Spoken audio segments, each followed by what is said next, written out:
All Walmart, Sam's Clubs, even the parking lots. You can't go anywhere near those. See where we need to sign. That's funny. Yeah, that would Brian be looked terrible. at that, he believes that would be you as So they couldn't even like drive to like Nevada. No, all, you know, and when they trespass you, they take a picture with your little sign, and they put it on their system, and it uploads to every Walmart. And they are starting to implement, I don't know if ours has it or not, but facial recognition on their cameras as you walk Oh, it in. had two, that's why, look. On their cameras as you walk Oh, it in. had two, that's why, look. That's what I was looking at, this is big. Keep going to the next little post-it. We got the same thing. My go-to. US person. I see by the charter, you got halibut. So, she just signs this on the I'm not a request for finance. taxpayer? Yeah, you don't need to fill out Okay. that, just where the. Just the sign, just that only one then? Not This the, is, not the post-its. 25,000. Both Parks Department got approached. Okay, and we don't, we had a just. All right. Okay, thank you. Did you have a nice birthday? Spill this on my new shirt. How's the dream team over here? We're doing good. I tried to come early and get a seat by you three, and man, it just didn't work out. I can move if you want. I'm just kidding. Where are you sitting, right, where are you going? Wherever's open. I was really hoping to sit next to Chase, but Well, right here, yeah, right here. Oh, nice. Okay, let's do this. And where's, let's see, where are we gonna put it? Put these right here? oh yes. It's short. Okay, Lon, this is, this is why you won't get the fish. That one you tweeted the other day. I got the fish last time. Yeah, this is like 2 weeks ago. We signed. I was like, something's wrong with my Post-its. This one. But then I realized somebody else has fish. This is right here. This is stinky pasta, right? Good, how you doing? All right. Everyone's got something. Okay. Chase, I like your jacket. Thank you, thank you. My wife picked it out, so. Oh, I got you there, Mark. Pain, design is. Yeah, it's classic, right? But you picked out your wife. Yeah, right, okay, no. I gotta, Mayor, we're recording and ready to start whenever you're ready, so.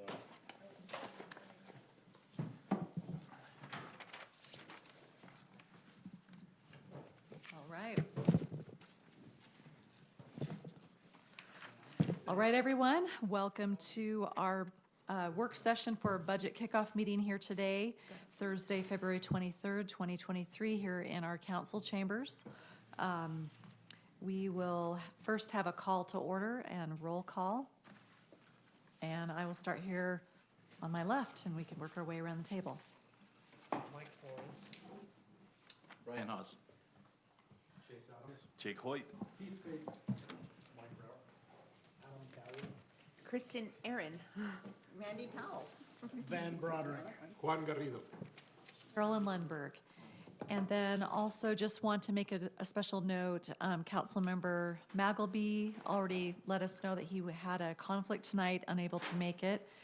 And then I also received news just prior to this meeting that Councilmember Van Cherry is in the hospital right now. He may have had a heart attack today, so he's stable, but anyway. A minute ago, Okay. so he's says, thanks so much. Some guys will do anything to avoid a budget kickoff meeting. So I think. Yes, so our prayers and thoughts are with him. We wish him well. Anyway, we first will now go to, so that takes care of agenda item number 1. And next, we will move to our consent agenda. And this is to authorize a signing of a letter of commitment promoting the community health within Lindon City and designation as a healthy Utah community.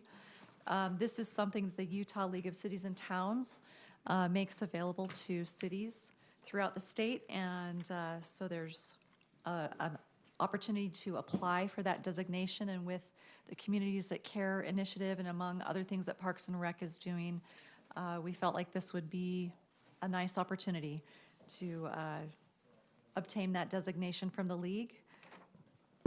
So moving forward on that consent agenda item. Are there any questions about that? Motion to approve the consent agenda as written. I'll second the motion. Excited about this. I attended a class maybe at League of Cities and Towns on this, and it's fun to watch all those other cities. I'm excited to be a part of this. Yes. So I'll second the motion. Thank you very much. We have a motion by Councilmember Powell, seconded by Councilmember Hoyt. All in favor? Aye. Okay, any opposed? Wonderful. We'll look forward. I'll finish completing that application and hopefully we'll have that designation. I don't know if it would be the April League event or fall, but we'll see where that goes. Thank you very much, Council. All right, so that moves us on to then quickly here, agenda item number 3 of what we're here at hand for tonight, and that is our fiscal year budget planning kickoff. So I will turn the time over to our Administrator, Adam Cowie, and we shall move forward as outlined. Thank you, Mayor. We've got, all of you have been through this before, thankfully, and so we will fly through some of these things. It's a couple bigger issues, though, do want to spend a little more time on. Kristen's going to start us off and review just the kind of the timeline for the budget. So. Right, so we are kicking it off right now with this meeting, and Chase and I are gonna hustle and try and get the department heads to turn in their requests and get a tentative budget adopted at the March 20th meeting. And then we're going to, as you can see in the outline that was in the packet, I'm just going to hit on some of the meetings. April 17th is going to be the big budget discussion, work session, hammering things out. And then the proposed budget will be adopted May 15th and the final budget on June 5th. And this is different than previous years. Usually it's the second meeting in June, but I went and got married, and my husband's family already has a cruise planned on the 19th, so I wanted to get this approved before I left and went out of town. Getting it done early. Yep, so we're getting it done early. The one thing with this is, with it being on June 5th, we probably won't have the certified tax rate from the county, but we can plug in a space holder, and when we do the resolution to approve the budget, we can say that we approve the certified tax rate that is being submitted by the county. Because we always do, and we can lower it if we want, but if we raise it higher than what they give us, then we have to go through truth and taxation. So in almost all of the years. We're not anticipating. Right, we've just adopted what the county sends us, so we can just put that verbiage into the resolution rather than the actual number. Okay, thanks, Kristen. Just in the staff report, we wanted to give, historically, we've gone through a quick overview of some of our more significant revenues. We included, let me zoom in on this here. Sorry, Jake, you're looking behind you there, and Chase, but as far as property tax, over the last 10 years or so, we've added between 500,000 and 600,000 in new growth. This excludes RDA areas. But I think there's a general misperception about how much property tax the city actually gathers among the public. And perhaps among elected officials sometimes too. We'll see a brand new office building go up and say, wow, didn't we get a huge bump in that? And we do see additional revenue, but it's not as significant as you may think. The other aspect is as our city grows, our property tax rate continues to lower. So our rate right now is one of the lowest in the county. I think we're second or third lowest out of all the cities that we compare with in Utah County. And fortunate that we have a great sales tax base that enables us to avoid having to look at frequent property tax increases. This chart that we've shown in the past shows a history since about 2006, before the Great Recession, of our sales tax. And so this blue line that has all of the different ups and downs, that is each monthly report. And then the red trend line there's a pretty cyclical hump that occurs each year, bump towards November, December sales is typically our peak. And then we see another spike typically in April that I attribute to tax returns. And so people are spending money when they get those checks, so. And then through the summer, it ramps down after April and then continues to spike back up every year. And so in some more significant issues on this, obviously that bottom trough in 2008 and 9 was significant during the Great Recession. We've had steady increase since that time. Of note, it took from the bottom of that Great Recession to get back to the same level pre-recession in sales tax, it took 6 years. And so sales tax is really volatile. In economic downturns, it can take a long time to recover. But some positives, there was a significant jump in 2019, 2020 timeframe where online sales become taxable, and then we see that really steep spike towards the end. So overall, really positive outlook on sales tax revenues for Lindon City. For the size of our city, it is significant and something that continues to improve. We have some great projects in the wings that we anticipate additional sales tax bumps. The Kia dealership is probably the biggest one that will come online here. They're a little bit behind. We may need to amend their RDA agreement that they had with us, some timeframes that they would hit some key benchmarks, and they're close to that, but they won't quite hit a couple of those as far as when they thought they would start building construction, but they are moving forward. So that's great news. Any questions on sales or property tax? Adam, is the sales tax, what we see here, this graph, is that gross? Or is that after we've sent out, because we're a sharing city? This is gross, is my understanding on Yep. this. So For this that is, monthly distribution, Yeah. so that is what we're getting. So it's not, to me, okay, I gross thought would that was be, Net. so, yeah, to me, gross would be our 1%, which is what we're Oh. due, but this is, This is After we the shared share, with yeah. Cedar Hills and other cities.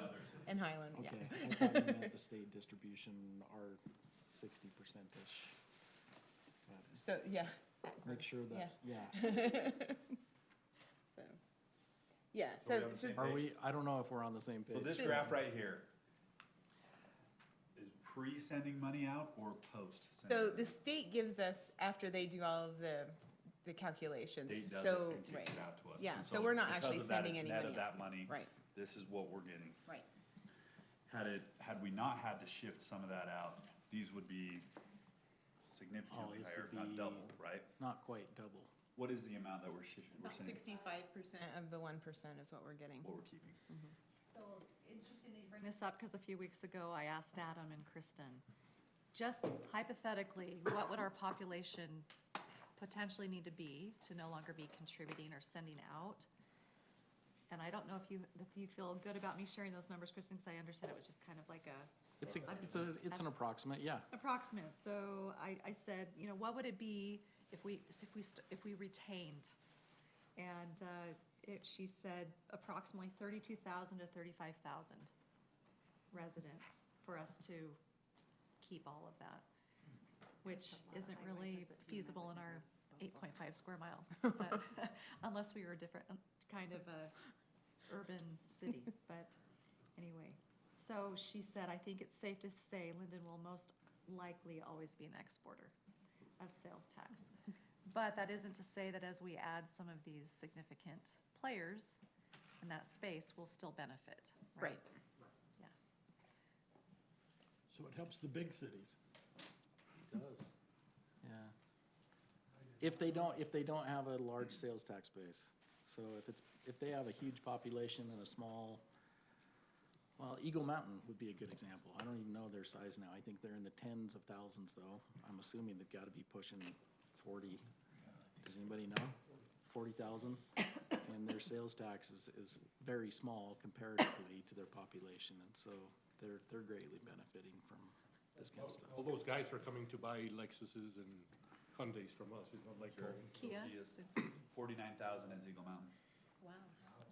And they're actually entitled permits are another several tens of thousands right now, so. Oh, wow. Adam, I love the graph that you have of the dollar bill of what property tax. I show that probably once a week, it seems like, to people who are asking. right? It really is a great graph that you put together. Yeah, again, we're in a great spot. I know there's talk of recession and that buzz. If I can explain this correctly, in the last, it's been almost 30 months since we've had a month, not a month-over-month increase, but a monthly, yearly reflection. So January 2 years ago, and then the next January, we were higher in sales tax. The following January, we were even higher. We've been on that trend for those annual glances for over 30 months now. And so it's significant that we're seeing that growth. I keep waiting for sales tax really to level off, but with 700 North still yet to develop, and some of these other things in the wings, even the other side of the freeway, we don't quite know what to expect on some of those developments. It's very positive. And so I think we're in a unique position, even within Utah. Couple in past years, I've had references where individuals have indicated that Lindon is the highest sales tax per capita. We have a small population and a huge sales tax base, and so that could be true. But, so financially, as far as property and sales tax, we feel good with where we're at. Again, just reiterating the volatility though that is associated with that. We are heavily dependent on it, and the legislature every year is targeting sales tax in one way or another. And so I just want to make sure that you as elected officials are aware of that. But positive outlook for this upcoming fiscal year for us.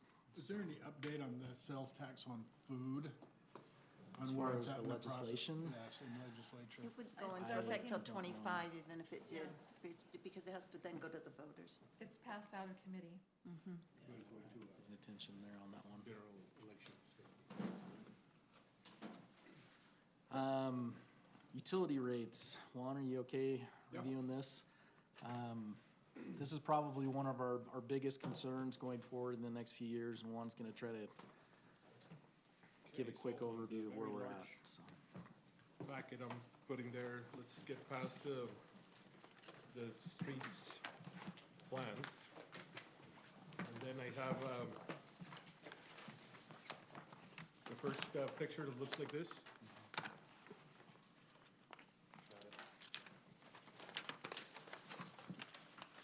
So this is the software I'm using to put all the operating expenses, capital expenses, revenues, cash flows, reserves, all in one picture. So this first one is related to the water utility. We are finishing 2023 and we're planning 2024. We have a considerable amount of cash flow, which is the black line on top. But as we start doing capital projects and paying some of our debts, our cash reserves are getting lower because we're not gonna be increasing our utility rates by more than 3%. You can see there on column 24 through 28, we're staying at the 3% increase on the rates, and I'm forecasting a population or growth of about 1.4%. So between those two, we are able to maintain our cash flow above that and not dipping below the red line there that is our reserves, which is at 30% of our revenue. The different colors, they're identified by that legend at the bottom. So what I look at moving forward is that the base rate goes to pay for operating expenses and the fixed debt that we have. So the orange column, I'm trying to keep it as close as I can to match those two blue lines. So if you see going out towards 10 years from now in 2034, our orange is pretty close to the blue. The usage charges are on the brown, and those go to pay for the green, which is the capital facilities as we go along. Any questions with that chart? And then each of those columns in this software that I use has all the operating expenses, every single one of them, and also for capital. So we're able to, as we're planning each year, that those operation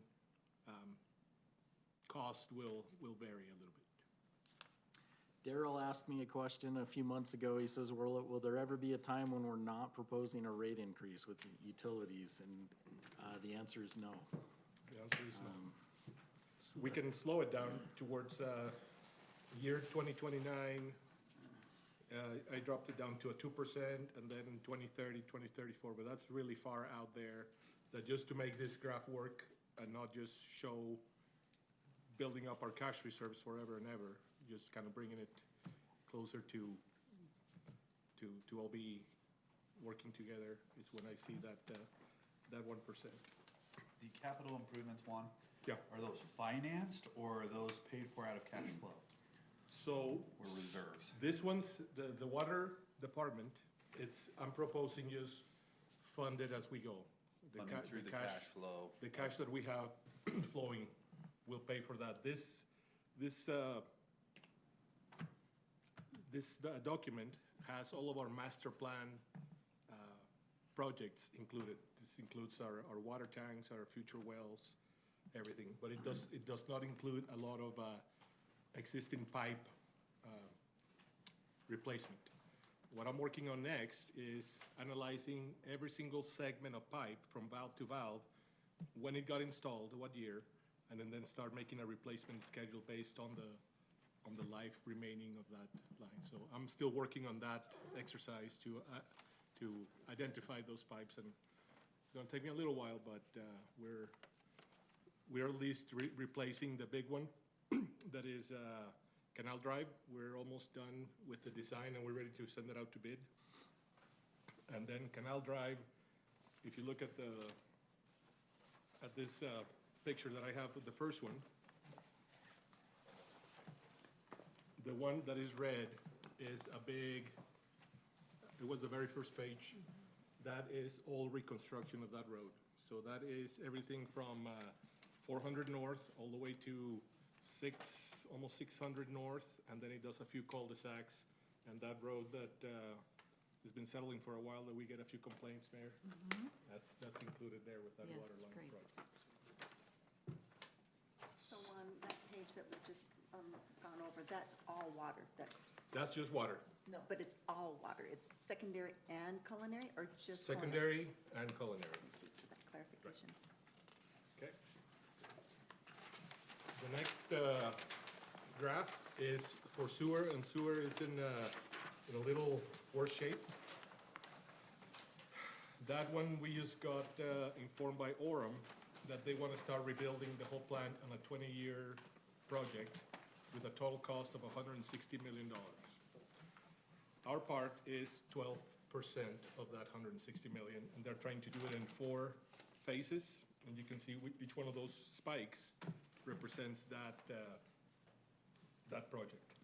And the red line represents us having to bond to get that we're gonna be struggling or stressing out, and even with you can see the cash flow, the way I have it, at a 10% rate increase for sewer rates from 2024 to 2029, just to keep that from dipping out of sight below the line where we actually have no reserves left.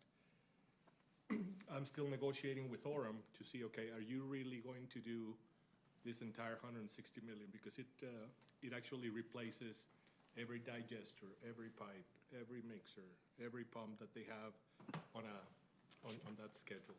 And we're still paying for the last upgrades that happened. Right. So we're paying about 400-ish thousand a year on prior bond payments from other improvement projects, so. So the debt that we have there on that chart is represented on there's a dark blue, that is the operations, and then there's a faint blue, there's a little darker blue and a little less light blue in between. There's three blues anyways. So the bottom blue is the existing debt that we have and the payoff. And the blue on top is what we have to finance to take it out. And these are all 20-year bonds. So I didn't have enough room to put the last 20 years on the last bond that we would get in 2040.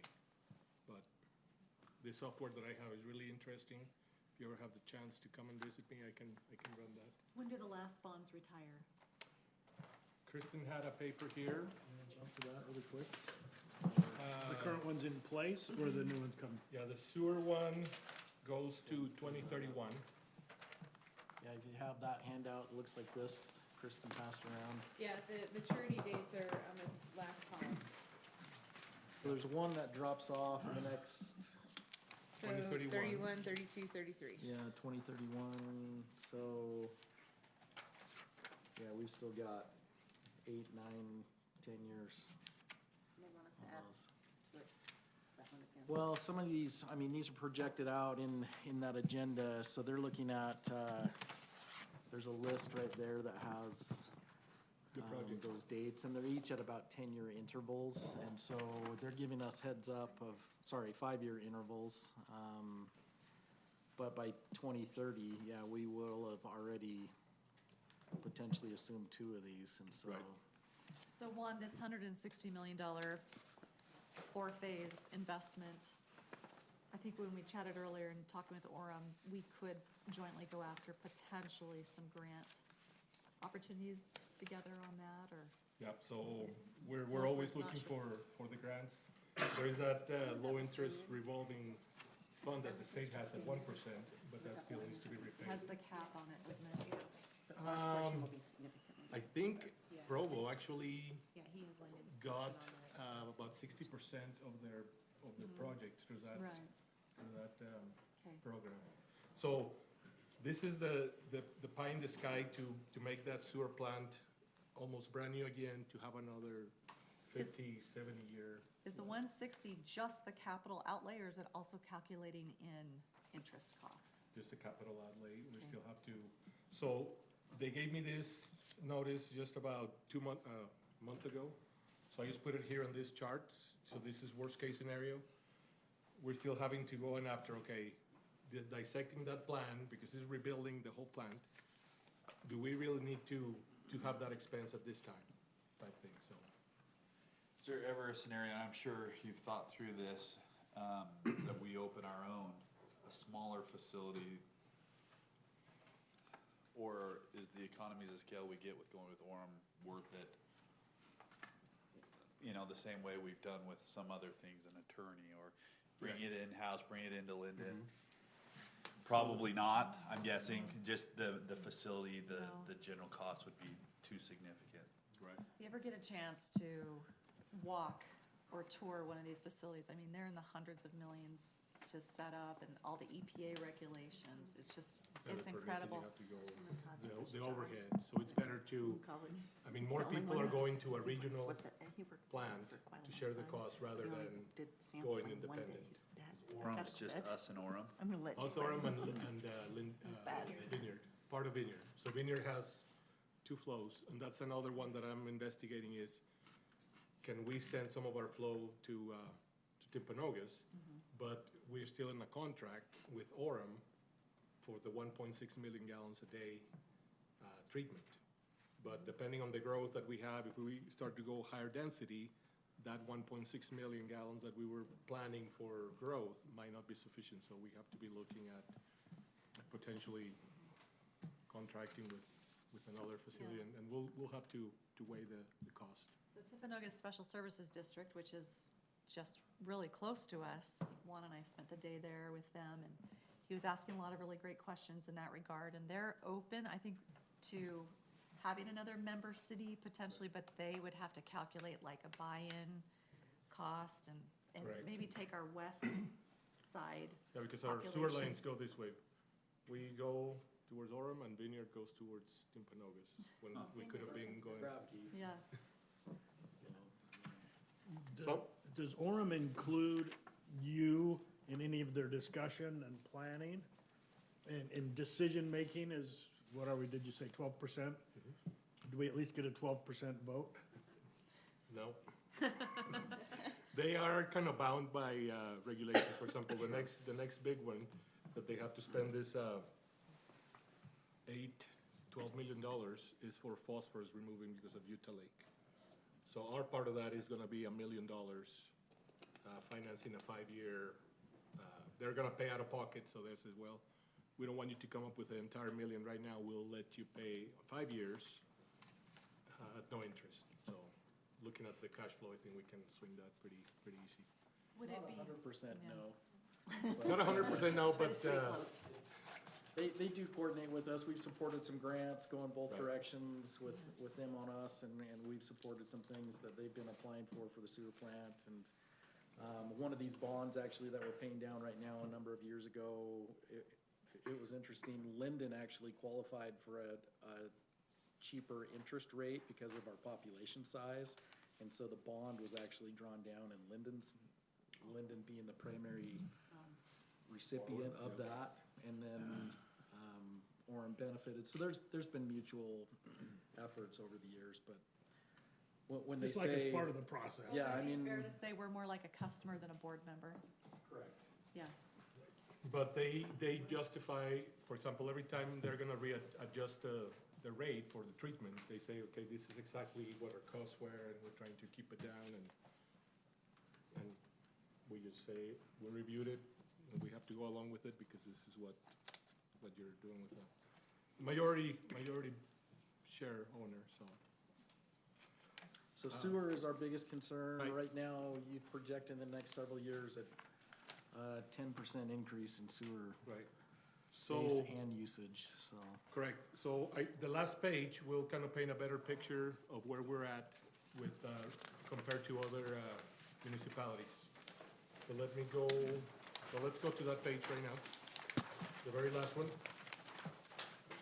I compared Lindon, Spanish Fork, Provo, Orem, Pleasant Grove, American Fork, and Springville.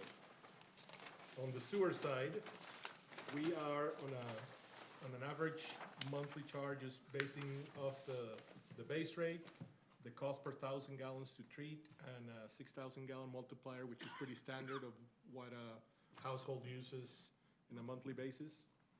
We are at 41.54, close to Spanish Fork, close to Pleasant Grove,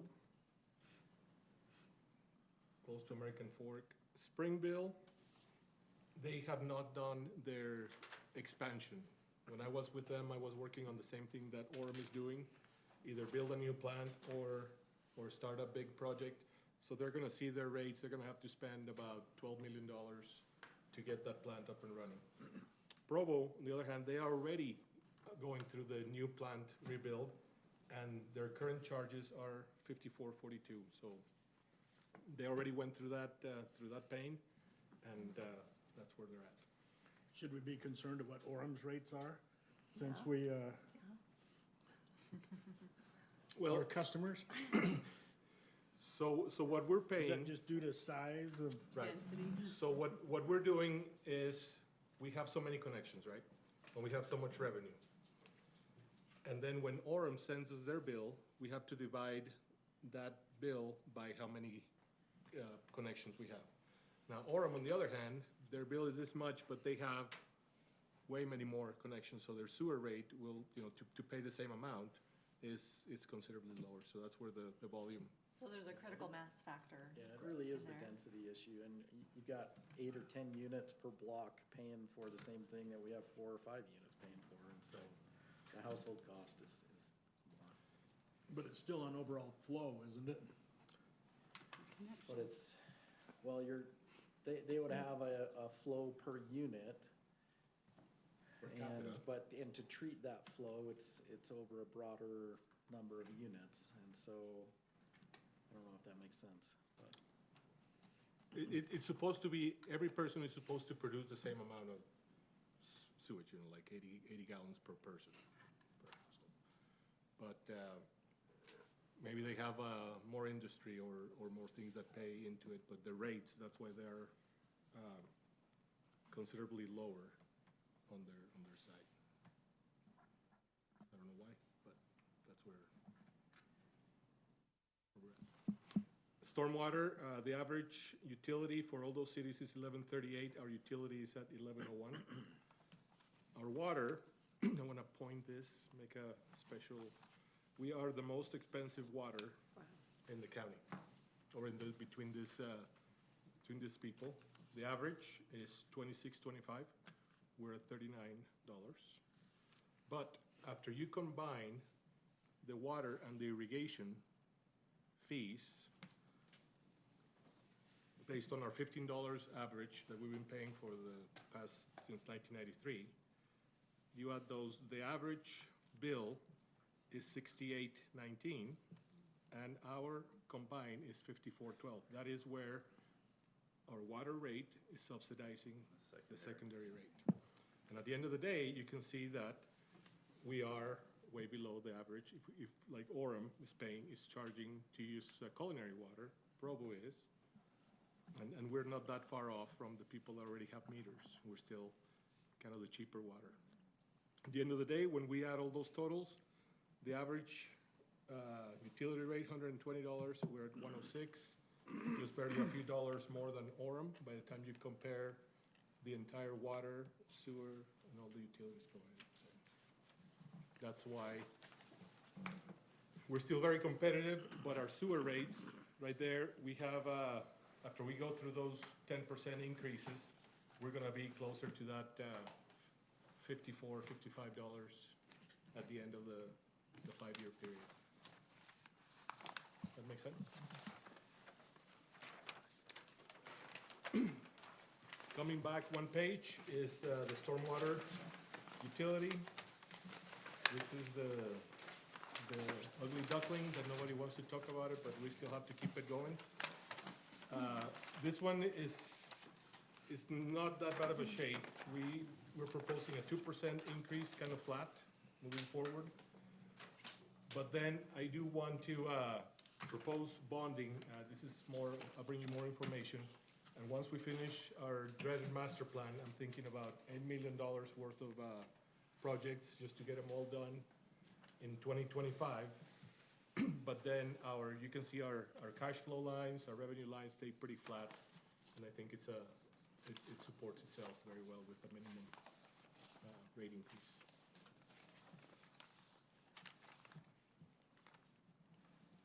And What's the that's, status of the impact fee study for stormwater? we don't even have the master plan finished yet. So we're still battling that, but we're just, Because we're still charging the same impact fee that we started with yeah, correct. in the 90s. In 2003, I think it was when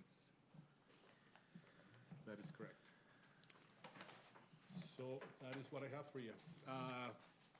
Going back to the streets, we're trying a new program that's called Informed Streets, where we're getting better data, analyzing our roads. 2.5 years ago, when I was here, we proposed a 5-year plan. We're almost at the end of that 5-year plan, but we're not quite ready to roll out with the new program we're doing. So we're gonna do a hybrid of what our 2024 and 2025 plan was to combine it into this plan for next year. So it went from $2.2 million to $2.4 million to do that switch.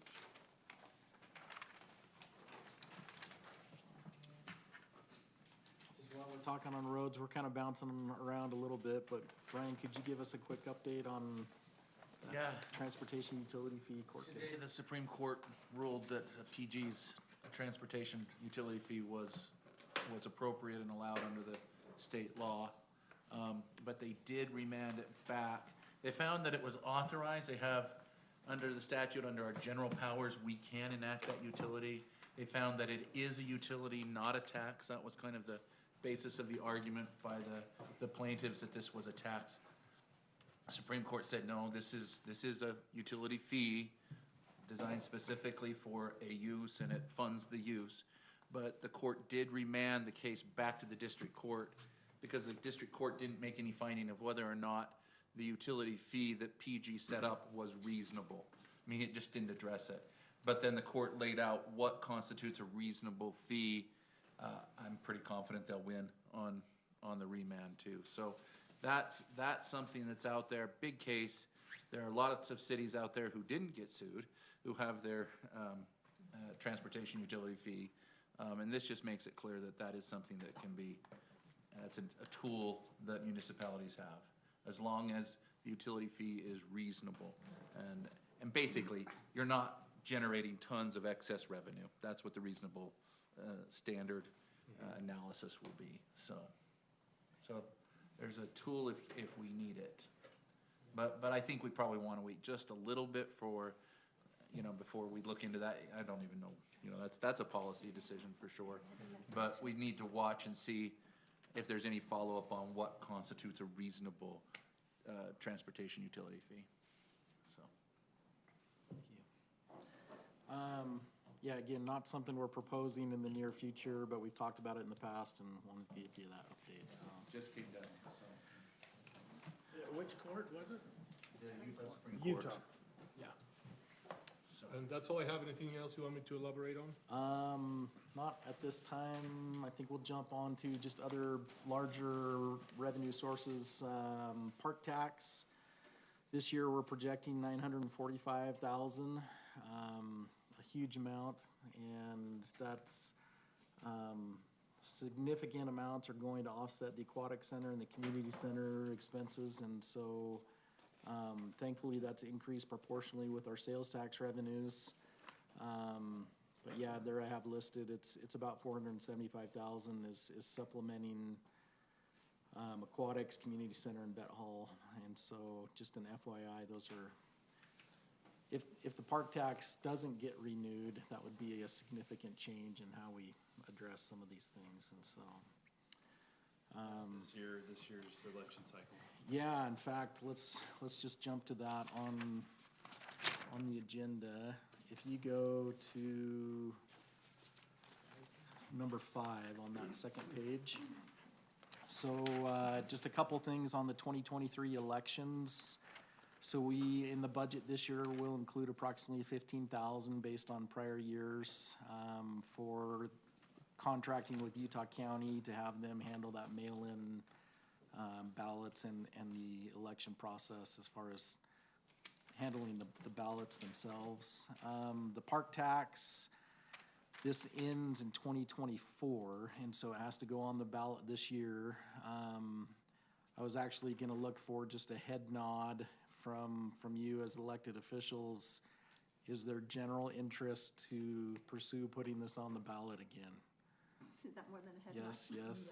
Yes. Okay, so if so, yes, in March, I'll present a resolution, then just notifying the county. We have to send them a notice that we're intending to look at it again and have that on the ballot. And they have an option for a window to say, hey, we're gonna do it as a county. We haven't seen that from any other entities that have notified the county, and so, but it's a 60 or 90-day window that they have to respond, and so that'll initiate the process. If the county doesn't want to put it on a county-wide ballot, then in May or June, we'll come back to the council with another resolution to put the tax question on the ballot for our own residents. While we're talking about elections, could we maybe change or update our website to say that it's this election cycle coming up, for those who might be intended. I'm not running again, and so those are the people that are looking, like people to be looking to see that Yeah, it probably They- still they says could- the last election, that was it my does. assumption. So Okay. maybe if we could have something for 2023 on there, I was just noticing that. You haven't changed your mind yet? No, I'm not changing my. You've got some Take home all I the know, cake, all the leftover cake's yours if you'll run again. No, with the raspberries. that's very thoughtful, but no, the answer is no. I'm not doing signs So again. you want us to put on the website that you are not running? That's fine, yeah, that's fine, for sure. But that way people can put out, I mean, they could intend early, they just can't actually do anything until Okay. first week of June. Okay. But if they know that Is date's that coming. a procedure we want to do in the future going forth? If existing candidates, Make a declaration of that? yeah, Doesn't hurt. Usually it's just that week of filing and everybody, it's interesting, it may help encourage some to run. It's often that people have said, I am interested in running, but I don't want to submit it if so-and-so's So-and-so's running.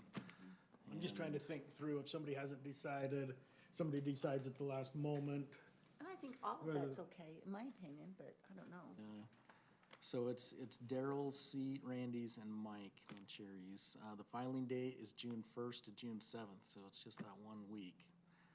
So would we put if somebody was an existing council member was running as well? I think we need to Yeah, defer that that- to their declaration, needs to be filed before we make any announcements like that. So, but I don't think it hurts to say, to, There are 3 seats. Somebody is there retiring. will be an open seat. I don't think that runs into any problems, but making a declaration of a candidacy without the filing, I think one might run into some problems. What if we sweeten the pot and convince her though, the week before?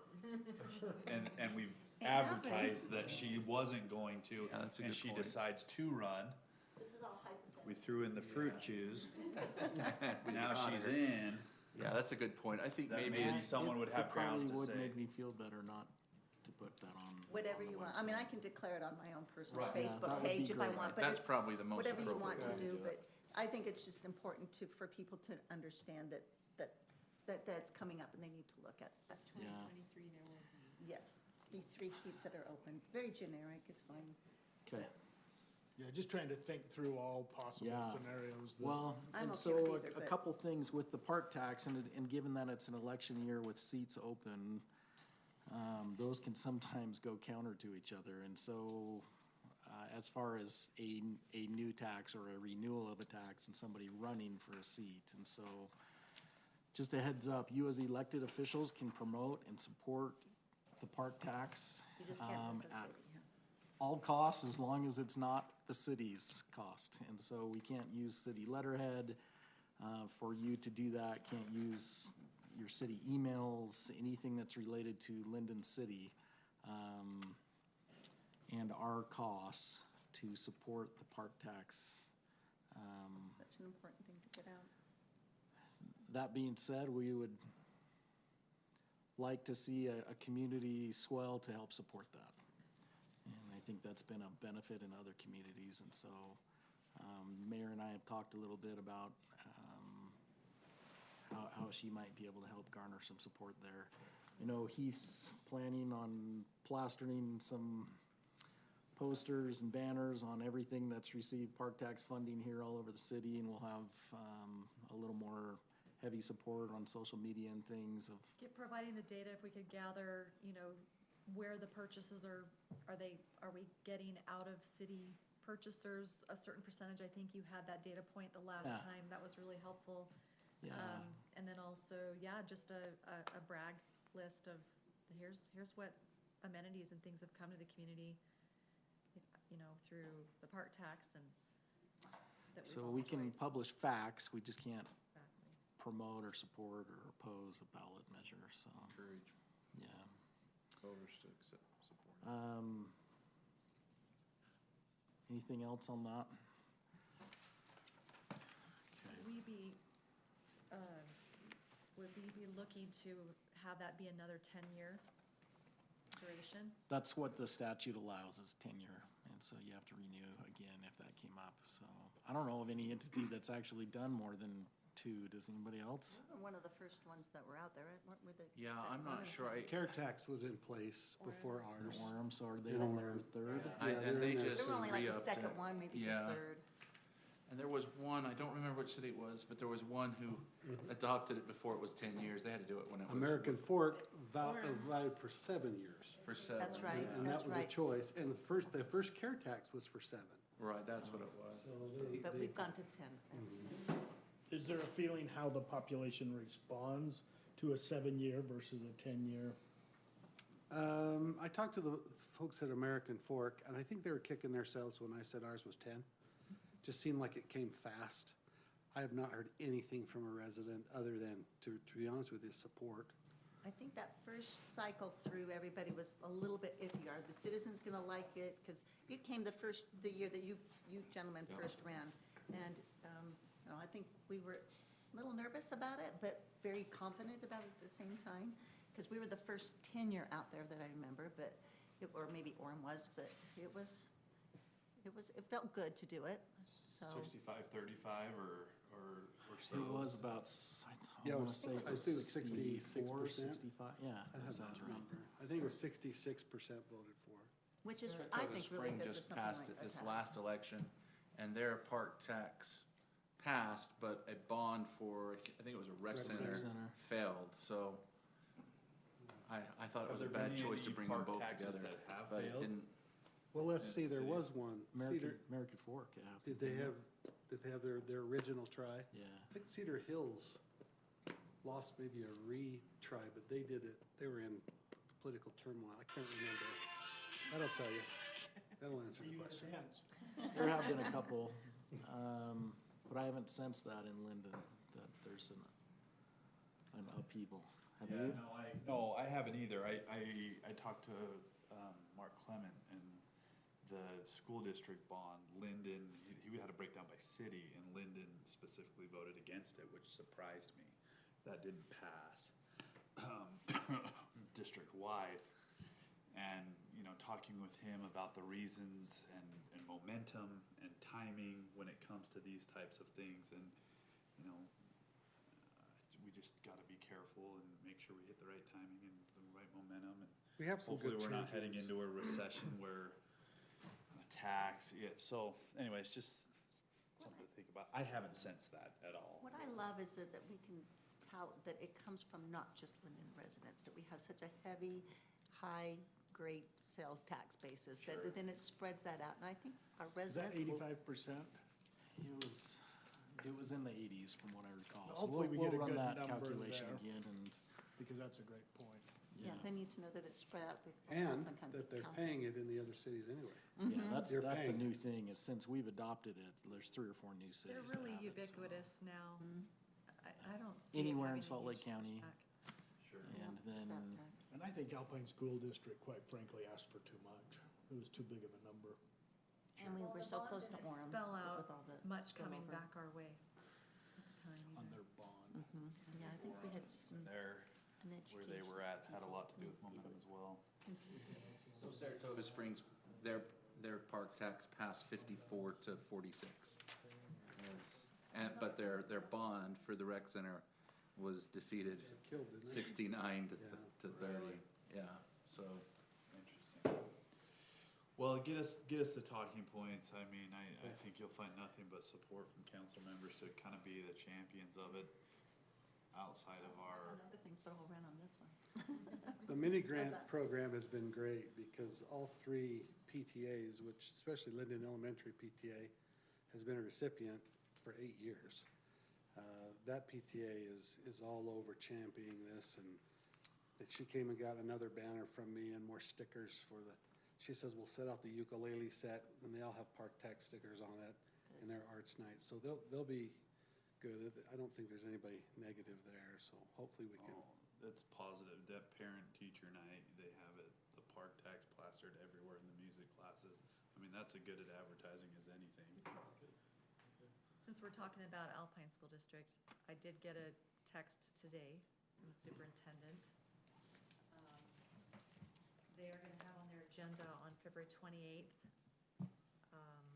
discussion about considering school boundary changes and consolidations that affect schools in our area. Since the bond didn't pass. They've been wanting to do that. Federal government wants to do it as well, so, but they want to do that. Interesting.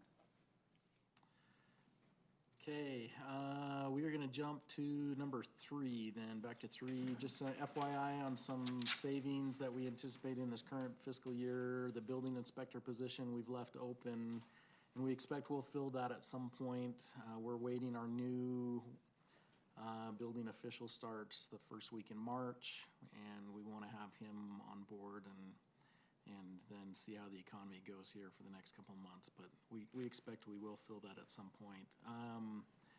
And then we currently have a vacancy in the police department, an officer there, and so we'll see some savings, but offset a little bit by some overtime as well, so. Just an FYI, we renegotiated our basement lease, over the 5-year lease. We anticipate we'll have about $40,000 in additional revenue for a total of about $200,000 over that 5 years. So that's a great, kind of an unexpected revenue that we'll be able to see. Grants, kudos to our staff.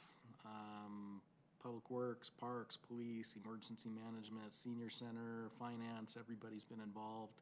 Since this meeting last year, we've been awarded $2.4 million in additional grants, so that's awesome. Yeah.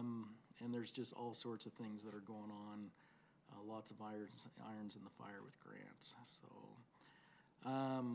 Personnel issues, jumping onto that. Chase last year prepared a great memo. I wanted to have him update that and just kind of give you a quick overview. I'll turn that over to you, Chase. Sure. That's in your staff report. Cool, yeah, it's, I just wanted to super quickly mention that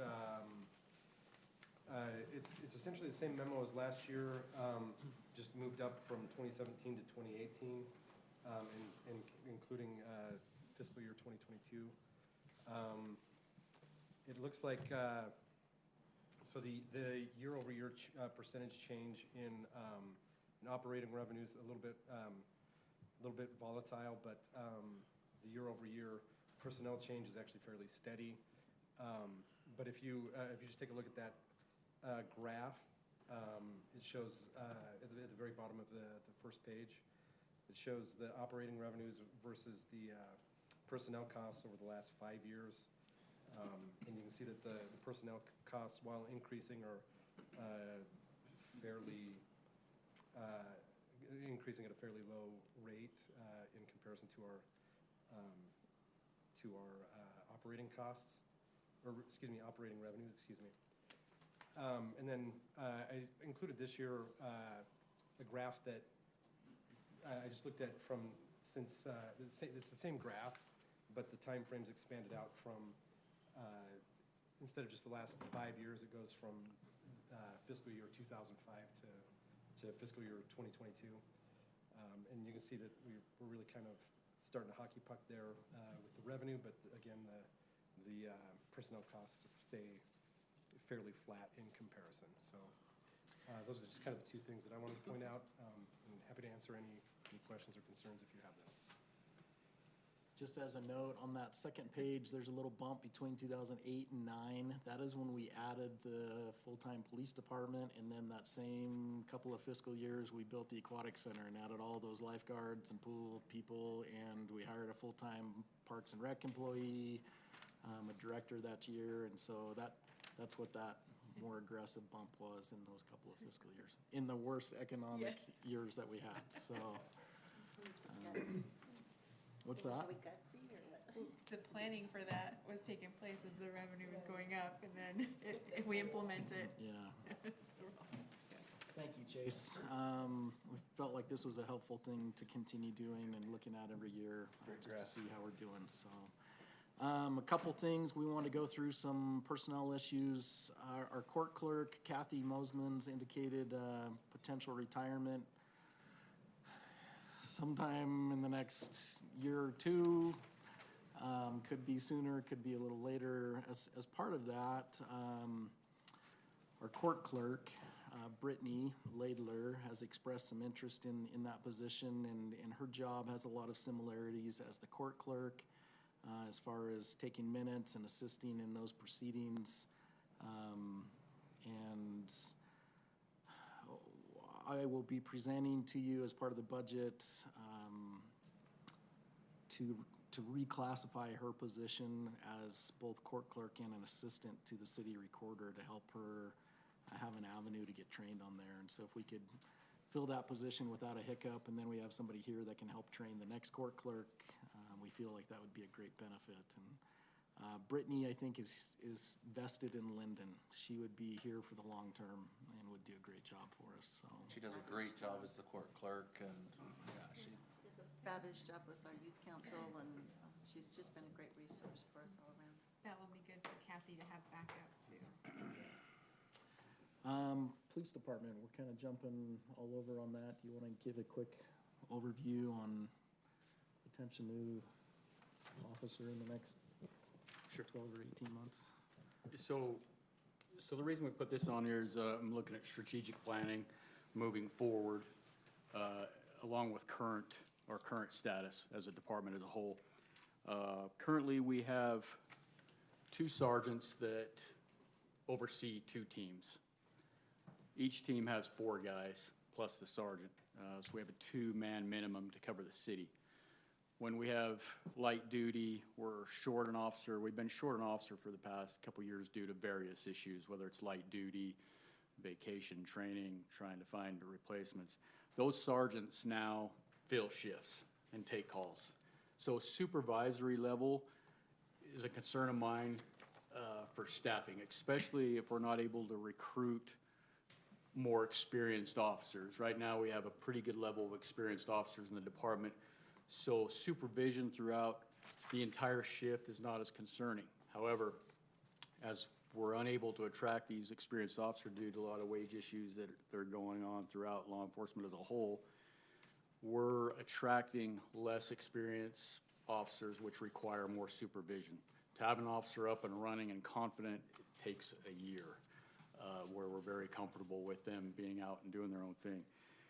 That added with the continued growth that's, 700 North Development, Anderson Farms, our business side call volumes, adding another officer to our staffing plan will give us the ability to keep the high level of service we're currently providing, plus enable those sergeants to spend 2 days of their week, of their 5 shifts, supervising, which is critical for liability and everything else as far as the department and the city as a whole. So we're looking at those things moving forward with the department. Right now, as I said, with the opening we currently have, attracting people has been difficult. I've gone out personally and to satellite academies through Post, and most of the officers in that law enforcement certification program have already been hired. So it's a fluctuating environment, as with many, but that's just a brief overview of what I see projected of needing a new officer within the next year to 2, maybe sooner. Any questions specifically related to that? The officers you're seeing are is that what they're called, officers that you see in the posts? Are they already hired because they're being sponsored by? So the main Salt Lake Department of Public Safety post, most of them are sponsored through agencies that have hired through their testing processes. Then they put them through and pay for them to go through the certification. The satellite programs through UVU, the one specifically I'm talking about, these are individuals who are self-motivated, putting themselves in, paying for their own. They go through a semester as a special function officer that gives them limited law enforcement powers, and then they go another 4 months for the law enforcement certification. We're seeing most of them are being hired in that special function block, kind of like we did with Taryn. We put her through that second block. She had already kind of signed up for the first block and was going through that. But our department is mature. We have great experienced guys. I'm looking towards the future on leaving the place better in the future and attracting some younger element as well to put in to offset and to keep building experience as moving forward. That's part of the other strategic plan with that position. It would also enable us with the shift work to free up those two sergeants a little more to supervise, plus retention, creating some specialties where officers can have a day, depending on their specialty, to train, and it'd still be covered, avoiding us to have to utilize some overtime, bringing in an officer that's off to cover why that training day is being held. So that may be a training day on a Wednesday or Thursday. We'd have a little bit of an overlap with the additional officer to cover that position too. Thanks. Any questions on that? I know that there was a time that we were relying on a lot of overtime, and the employees were relying on the overtime, and we're trying to stay out of that ditch, so to speak, so that they know that where their pay is, so that it's easier for us to be able to adjust and maneuver. And so sometimes they think, oh, it's another employee, but it's not. It's a needed another employee. It's not just keeping them from overtime, but we need them. Sure. Correct. Mike, community development, anything additional that you want to add there? Or? So I currently have Shelley Church that works full-time and Marcy that works part-time for us downstairs.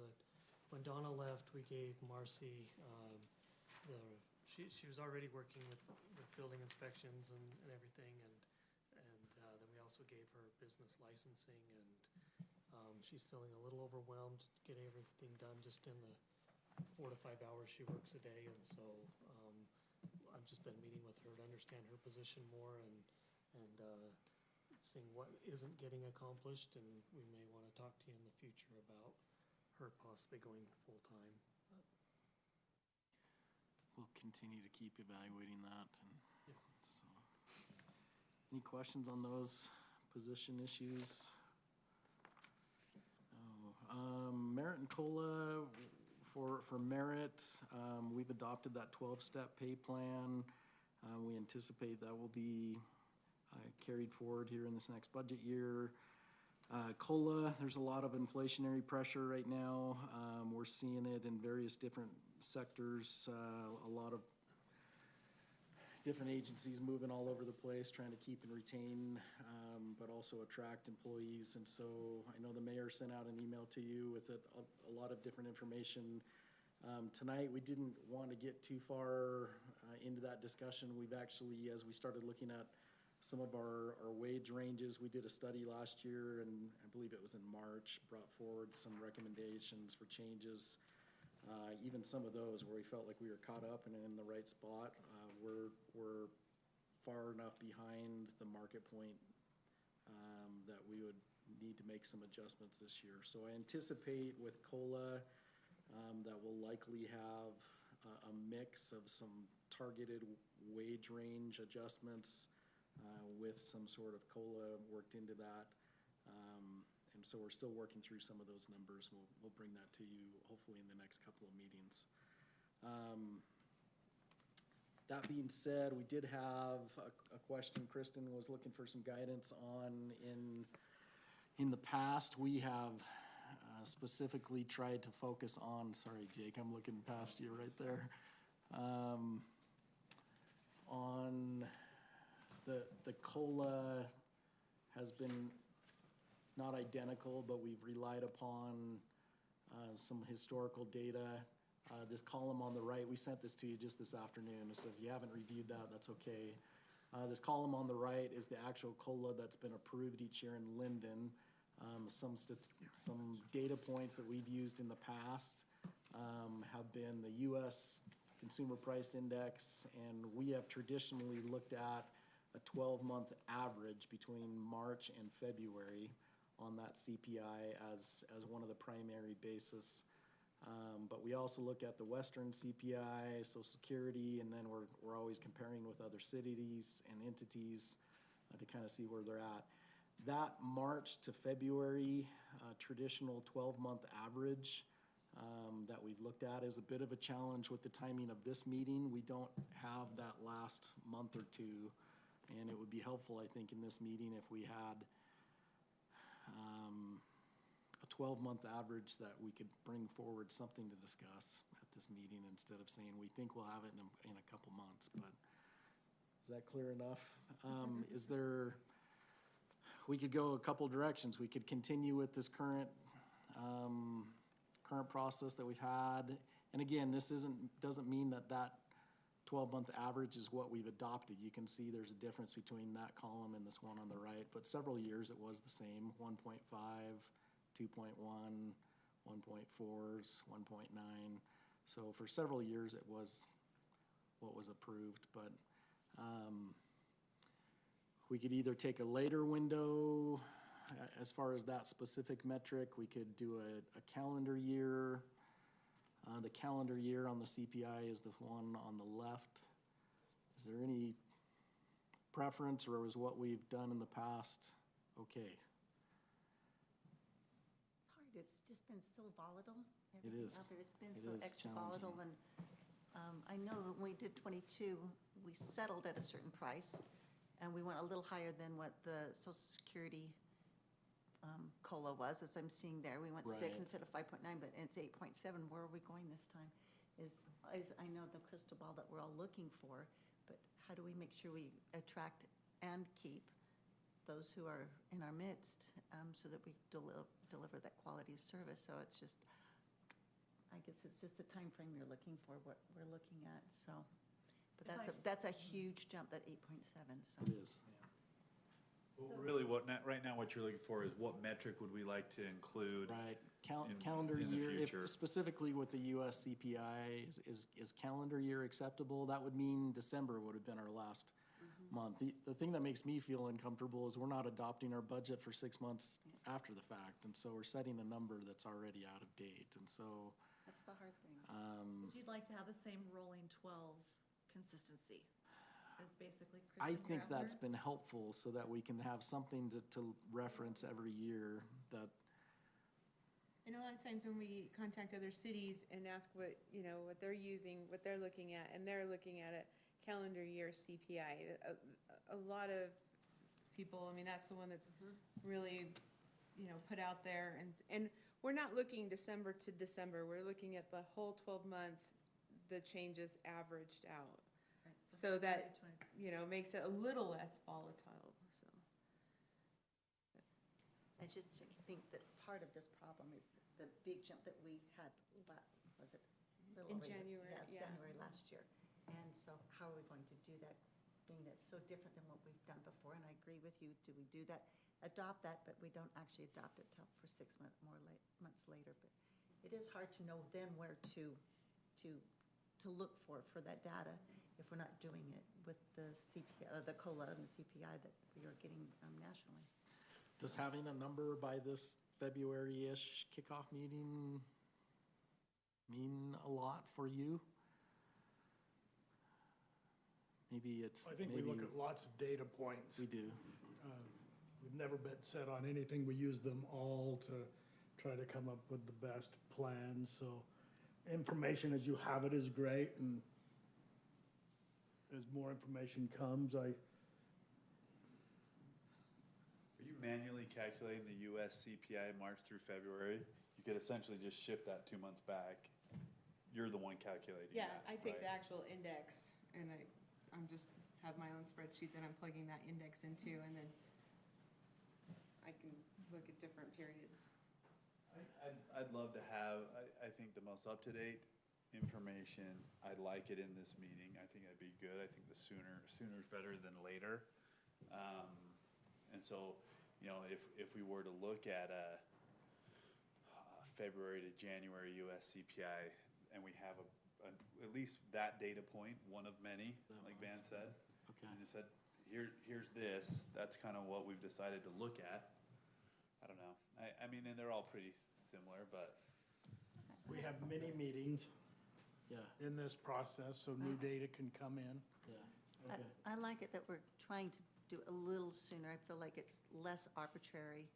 It becomes more data, I don't know, not, I don't want to say data-driven, but in a way, it is more data-driven, and we're seeing it during this budget process, and as we get closer to when we're actually adopting this. If we need to do that shifting, we will, of course, but I feel more comfortable shifting it back a few months, a month or two. There's one other CPI I would love to see added in the mix as far as some of the things that we're looking at. And some of the other entities, they also pull the Mountain Plains CPI because the Mountain West takes in all the coastal cities, Hawaii, Alaska, all those 13 states, where Mountain Plains is a little bit more regional to the 6 states around Utah. More the flyover. So sometimes that figure can be a little different than the West CPI. Okay, we can look at that. Does Utah have one? Zions Bank used to do one for the Wasatch Front, and they quit doing it 2 years, 2 or 3 years ago. and I don't know why. But that was helpful, and traditionally in prior years, that was always higher than the national. And so we have rapidly growing region and seeing more. Did you say you don't know why they've stopped doing it? My question would be why on earth they started it in the first place. I mean, The Wasatch Front Index. Jake, you guys gonna So- start that? Okay, that's helpful. We'll be talking about this more in the future, and we haven't settled on a specific number, and this market study, Chase is helping us work on that, and we'll finalize some of that information and bring that forward, so. There was one other set of statistics that I came across, and I don't know if they're helpful or what council would think, but on the U.S. Bureau of Labor, they did have targeted Provo as one of the cities, and it didn't necessarily have an inflationary index, but it did have a wage cost of employment statistics there, and among other data points. If that's potentially helpful, I'm not sure, but that was Okay. the closest locality one that I could find. Yeah. Okay, thank you. On a few of these other things, we'll fly through here, so we are getting close.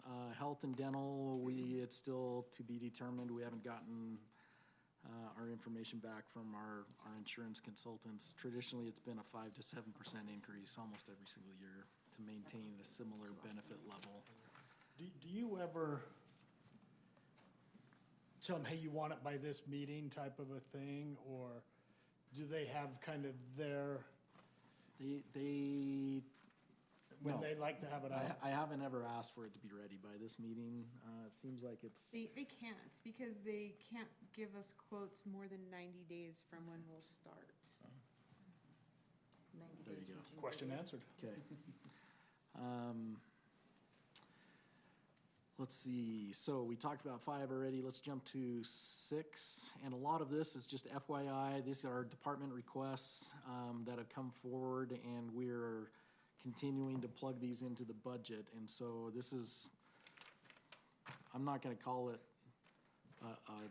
a wish list, this is things that I think our departments have been careful in what they've asked for, and so don't think of it as that, but these are things that they wanted to bring to your attention. So I'll let Juan, you want to run through this stuff really quick? Yeah, road maintenance for this coming year, 2.4 million. You have that map that will use that money. We will continue evaluating the utilities based on replacement need. Center Street improvements, the water line, it's at 60% design, so we're looking at getting that out there soon. And road construction for the Center Street, that's all related to when the temple is gonna be completed. We're looking at $2 million. Cemetery, we have the building out to bid right now. We have 200,000 budgeted in this year, and based on that cost, I might need a few more dollars to finish if we decide to go with that. How many contractors picked up plans? 7 contractors so far. And then for next budget year, we're also gonna be doing the design for the expansion of the cemetery.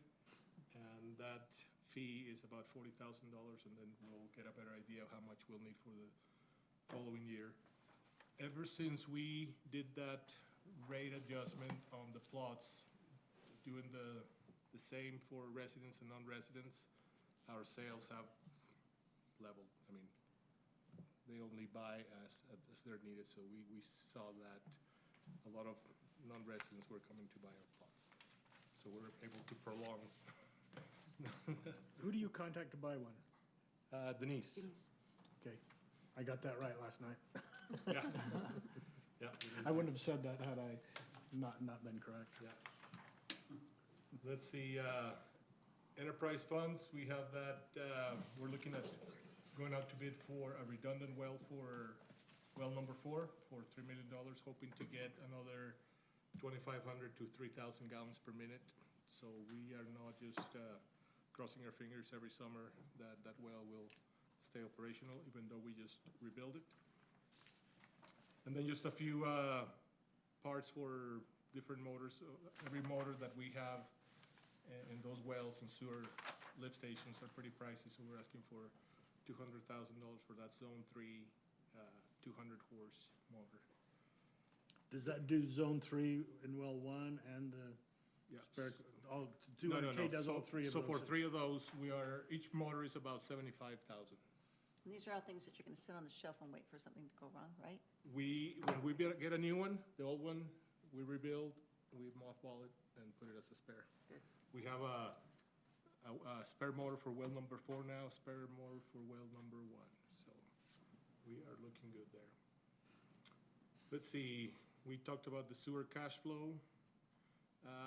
In this next budget year, we're looking at starting to do the sewer line on Gilman Lane, and as we start coming towards Lakeview, so we can eventually finish those 2 roads that are very well used, and they are in horrible shape, so we're looking at that. We have that project that we talked about with Orem on the phosphorus removal. The original plan was for $1.7 million. We did apply for that grant, and our part, we got some money deducted, $700,000. And a funny note, Lindon City, supported their project for the same money from the ARPA funds, and Vineyard decided not to support their grant papers. So when they got the grant, they reached out to us and said, okay, we're gonna discount your $700,000, but we're not discounting the part for Vineyard because they support our project. It was pretty funny. On the stormwater, we're still exploring that property purchase, either with Gary Thornton or the Cooks, so we can put our detention basin there. And the grant that I thought we had secured for the main ditch, the state is making me jump through some more hoops, and they're saying now that the project, that they don't want to fund the project because it includes a pipe, and they don't want pipes as part of the money they want to use for keeping natural features. And the ironic thing is that my application said, in big bold letters, the piping of the main ditch. And now they're saying, so I have a meeting with them March 10th. They're gonna have about 4 people from Department of Water Quality, and we're gonna walk the whole corridor, and I think we'll hoping that they'll still give us that money. Well, I'm Safety. happy to come along on that. And is John gonna be there, the one that, our main contact on that grant? I can reach out to him, because I think he sits on the board. Yes, he's the one that contacted me, and now he's getting pushed from other people in water quality that say, this is not how we wanted to spend the money. But I'm pitching it that it's this pipe is just going behind too many backyards, too many operations with animals and agriculture. The whole point was to have less E. coli go into the lake for the lake Right. authority, so. So we're leaving the Yeah. open places open where we actually have control, where the city can monitor it and maintain it. where it's running behind people's backyards. As Jake well knows in that meeting, people are up in arms about it. But first, and I told them, we haven't got the funding secured, we're working on the design. So I see this project not being completed till 2025, when I thought it was gonna be faster, but it's looking like they're gonna put some roadblocks on us. But we'll see. And that's just the bigger projects I have with Public Works. Heath, you Yeah. wanna go through your stuff? Couple of things. Chief and I and John Ogden have been looking at upgrading some security cameras in parks to make sure that we can monitor that without being on site. We can see more things instead of going to, we have cameras on all of our bathrooms. And we're taught, you know, we went to cameras several times recently to find people that were vandalizing and some crime issues. We'd like to be able to do this wirelessly, so I don't know where John is on this, but he'll be getting close on zeroing in on a number to get internet and the cameras upgraded in parks so we can monitor everything what we need. He was talking to another vendor today. He went and visited more sites. Okay, so another he's vendor? still- Okay. How much vandalism are we experiencing now in a dollar cost number? You know, knock on wood, we've been pretty well off. We get, let's see, if I had to put a dollar on it, well, let me just think. The tunnel gets painted, and that's usually a tag repaint. That's easy, that's simple for the tag group to come out and repaint. Last year, we had a couple of toilets blown up, but we had cameras on that bathroom.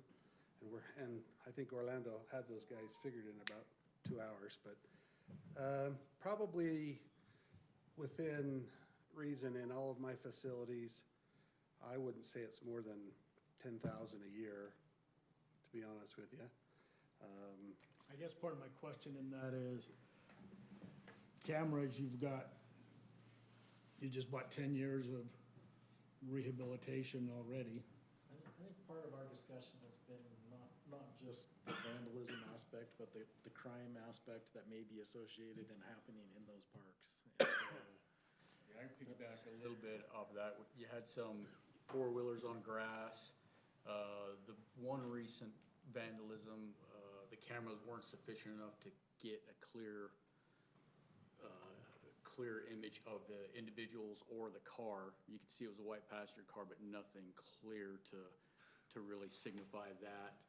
The issues with the grass, the homicide we had up here at the park, the ag assault down here with Mr. Fox's house that was shot, where the individual ran over the older gentleman. Same issue. The camera showed the headlights, but not ability to capture any good imagery at night. So some of this criminal activity, drug abuse, some of those things, I think a better camera system that had up to date, and clear imaging would help solve a lot of the criminal. I mean, luckily we've been, like he said, we've been fairly lucky being able to identify, the homicide.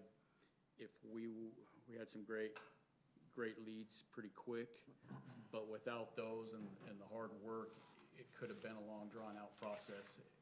If we had a camera there with a significant, decent camera, we would have been on a lead quick, a lot quicker.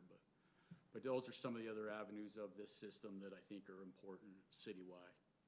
We keep hearing about crimes that are committed in our city by non-Lindon residents, and I think this will help deter that, hopefully. And it almost seems like there become spots, a drug spot, a drug dealing spot, whether it's Dry Canyon or, the location where the homicide occurred. And with the ability to, currently now, we have to go to the location and pick a thumb drive off and take it back and view it, or view it right from there. With improved technology, we'll be able to log in and see some live feed as well. So if we know there's an issue, a citizen calls in and says, hey, there's some stuff going on in the park, we can log in pretty quick and access it and see what's going on. On that point, Lark, how much of that data or information are you getting from that, or are you using from that particular maybe outdated unit, but then going to maybe Ring doorbells or other mechanisms throughout the neighborhood to put it all together to create your the evidence that you need? Are you having to go to those outside Yeah. sources more and more? And so updating these are gonna be Yeah. a much better. Yeah, and the other issue with Use the of our current tools. system, one of the vendors will not, because we thought, well, we could still utilize some of the cameras, incorporate them to have double coverage. A couple of the vendors will not link up with the current system because apparently they can be hacked. Yeah, they're Chinese, And they can be hacked, and so they won't work with them. they didn't come over in a balloon, but they were sent here from China. Okay. And they were just finding out this technology is Hackable or. aging and hackable and hard to use. And I think it does well for our city reputation. If we have to put something out, you don't want to put out something grainy and people think that we are, backwards and out there with a stone tablet or something, something that's so grainy. But it'd be nice to have something that's Do we current. advertise our surveillance as well in some of our parks? They're pretty Yeah, visible. in our bathrooms, we have signs that says that. And, like, I hearken back to the homicide that we had. They don't have, the county kind of maintains that bathroom, and there wasn't a camera on there, but there was a sign on there. And that's bad news. I mean, you can't say, hey, you're under camera surveillance, and then have something happen and have somebody say, where's the surveillance? Well, we didn't have cameras. You don't want a So- dummy camera or no And camera. these will have motion sensors, is it still? And nighttime stuff, and that's our current camera. That alarm has been going off all day. Did you get all those alarms? No, this is at the upper tank. Yeah, upper tank. Oh, yeah. The chlorinator was going off. No, it was elk in Yeah. the morning. I woke up to it and then I look over there and there's like about 50. Yeah, it was ringing off my hook for me. But yes, it would be, But we used one of our cameras to catch the guy that stole a pickup truck from. What about Dry Canyon parking lot? Are we planning on surveillance there as well, or? Yeah. that is on the list. Yeah, and it would be, since there's no cable or power up there, it'd be solar, it'd be wireless. Part of that line of questioning, I had a theft of my stuff, and the police brought a picture of the individual that did it. Nobody knew who it was. They never were able to find, and they were hoping I knew who it was, but. This is So semi-recently. Social media's It's been, been a perfect. pretty helpful in a few cases Oh, for it us, and, it's amazing. I told the chief, people unfortunately like Oh. and share that dirt. And, all of our posts about criminal activity have been through the roof as far as the number of times it's viewed and shared. So it works to help find people, but those are big numbers, Van, and we realize that. That's part of why we wanted to give you a heads up that we're evaluating that, and we're still working. I know John he Right. just mentioned to me today, he's trying to get a couple other bid His first options. vendor was just off the charts expensive. So Just too we'll, much, so. But when you get that motion sensor and you're finding out about it now, Yes, that's a big, big deal. versus coming in and Yeah. seeing it later. A day later, when you notice the damage or somebody reports a sexual assault occurred at the park, the following day, now we would be able to go and get some decent images to prove one way or the other was the car there that they said it was in. Yeah. So it would help solving a lot of those type of crimes as well. The next thing on our list, Ann Stevens, a local resident here, has asked me for a concert series. We did this last year. We had 4 concerts in the park. She did them for free. She is kind of a concert promoter in the name of her husband who passed away from cancer.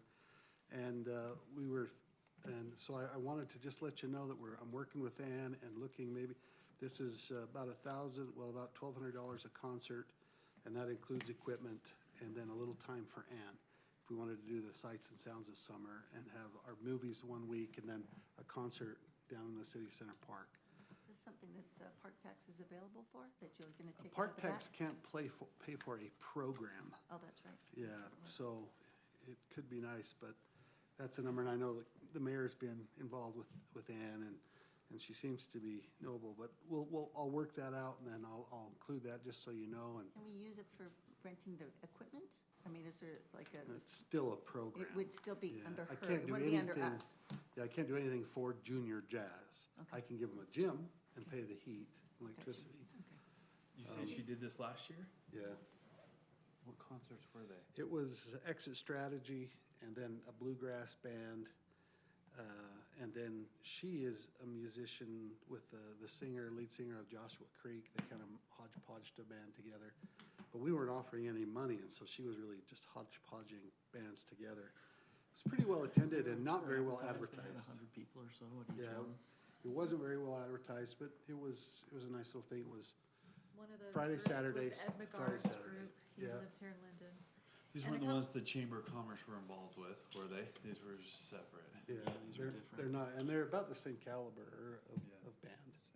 So Heath, would one of these potentially be a band for Linden Days, or these would be Well, all I'll tell you, separate? just on the good side note, because of my association with Ann, we got into contract with a band that is significantly cheaper and significantly better than the bands we've had in the past.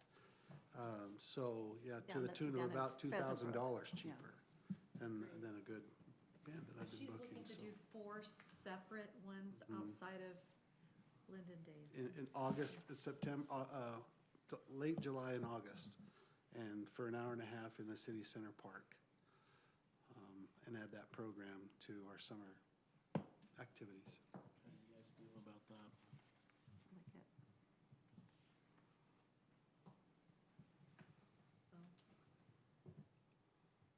How do you feel about the quantity of, do you want any at all? I mean, she's recommending 4, would you want a couple of them, all 4, any at all? I went to all of them, I know quite a few staff were there as well, and some of the groups were really great, and she did it for free last year, and the groups played for free last year, which was really nice, so the compensation is very reasonable for that quantity, but whether we want to host that many or engage that many, I don't know. I'm willing to go another year.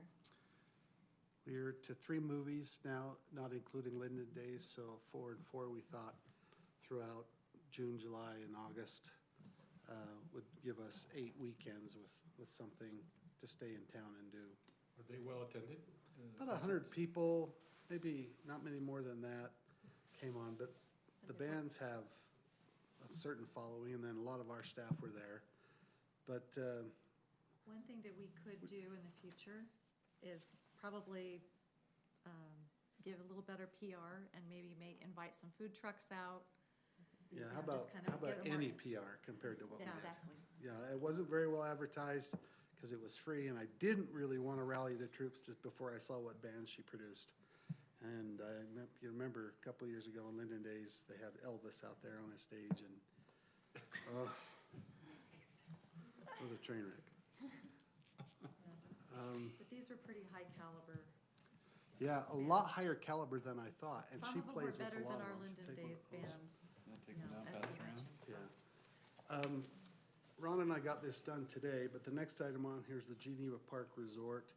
Ron and I have been working on the concept plan and a engineer's estimate for the park. This will get around to you here, take one of them. I apologize for it not being in the report, but we got it done today, so we sent it over. There are some assumptions on the very first page. When you get yours, you can open it up. And the assumptions really specify what we want to do with the dog park, and then the need to get the utilities in. But the really important thing is on page 2, 3, 4, and 5. Page 2, you can see the concept that Ron and I have used from MHTN that we've just kind of added to it, and so we could get an idea of costs. That is a fishing pond for about an acre in the middle. If we decided to go that way, lots of wetland area, trails, and the tower in the top north corner, a pavilion, a drinking fountain restroom, a large dog park, a small dog park, and then just a grass nature area under the big cottonwood trees. If you turn the page, he's overlaid that on how it would sit as it is now. And I think, what did he say, 43 parking spaces we put in there. It's a pretty big parking lot, but this is also gonna just turn into a regional trailhead for the Lakeshore Trail. Can I ask a couple questions? Sure. on that? If you're talking about maybe it being a trailhead, that it be a limited time? You know, we don't want people that are gonna be all day long along the trail parking in there, or, I mean, how are we going to let people park all day long? And maybe versus those who are going to be using the park, so. You know, I look at the Murdoch Trail, and there's lots of ways onto the Murdoch Trail there. Okay. So far to the north, there's not gonna be many ways to get on. It'll be the furthest north place to park. That's why we kind of overspaced it with 40-plus parking spots. I don't know exactly what Vineyard might have in mind on their side, but I do know that we oversized that parking lot in thinking about that. I guess we could sign it, day use only. I wouldn't put in a 2-hour minimum. No, but- We'd have to, or maximum, we'd have to police that. But it's inevitably with what they've got at the TSDD. Thank you. But they've got plans, some of their plans that we've been through some of those meetings, getting that trail through is in the short range, I think, at least over to Saratoga Springs. Question also on your fishing, potential fishing pond? Is there a type of age restriction or, It would be licensed, it would be managed by the DWR in Lindon City. wouldn't be But it would similar be- to the You'd have to have a dam park? license, and panfish, small fish, they said we could put trout in there. It won't probably be deep enough for them to live throughout the summer, but it's similar to other ponds that are around. And we would use artesian well water, depending on how that comes out, and also we could send water to it from our ditch or from our north neighbors to keep it circulating until the Phlagormites take over. Heath, the one thing I'm not sure, we still, when we got with the Hutchings Museum and had those preliminary discussions about the conservatory structure, where do you conceive that might go if we continue down that road? We were gonna put it just to the west, in that, near that wetland area around the pavilion. Okay. And I'm surprised, we just forgot that, because on our previous drawings, we had that on there as a 10 by 12 little building, but we talked about that. In fact, here are the estimates that we go through, and you can go through these on your own just to see what Ron's estimates are on this placeholder. The last page, we estimate at today's dollars, 2.2 million and some change for completion of the park. Okay, now that could be phased very easily. But the last thing he and I did is we spent time looking at grant opportunities. So the last page, if Lindon City paid 35%, we could get the Utah County to pay 35% from their grants. And they would be on the hook because we'd say this is a trailhead. That's right. And this is parking for use on the Utah County Trail is what we're.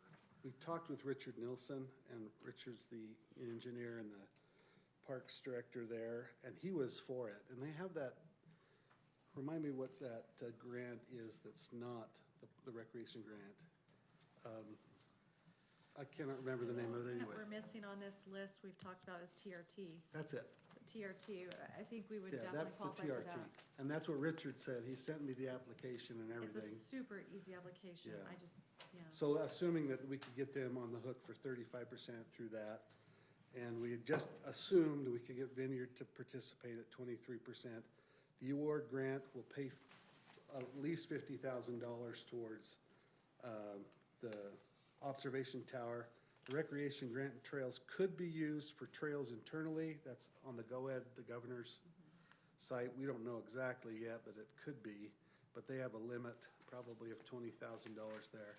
And then we've asked the Division of Natural Resources if they would participate for the pond particularly and help us get another urban, the area have an urban fishery. So those are assumed numbers, but you can see 781,000 Lindon City, and if the county will hook up on that. But there are grants available for that. What is the question is what kind of participation Vineyard has or would be interested in, if it's dollars or maintenance, we don't know. So for this budget year, Parks isn't recommending the 2.2 million? No, This is- absolutely not. This is an FYI? Yeah. We're trying to this is- just Put it on get the radar. financial, we just want to have more of a baked plan and then say, okay, this is what we think it could cost, here's some of the entities we think we could get money from. Continue discussing with Vineyard, if council thinks, hey, this is a good thing to pursue, we could go see what buckets of money we could go after.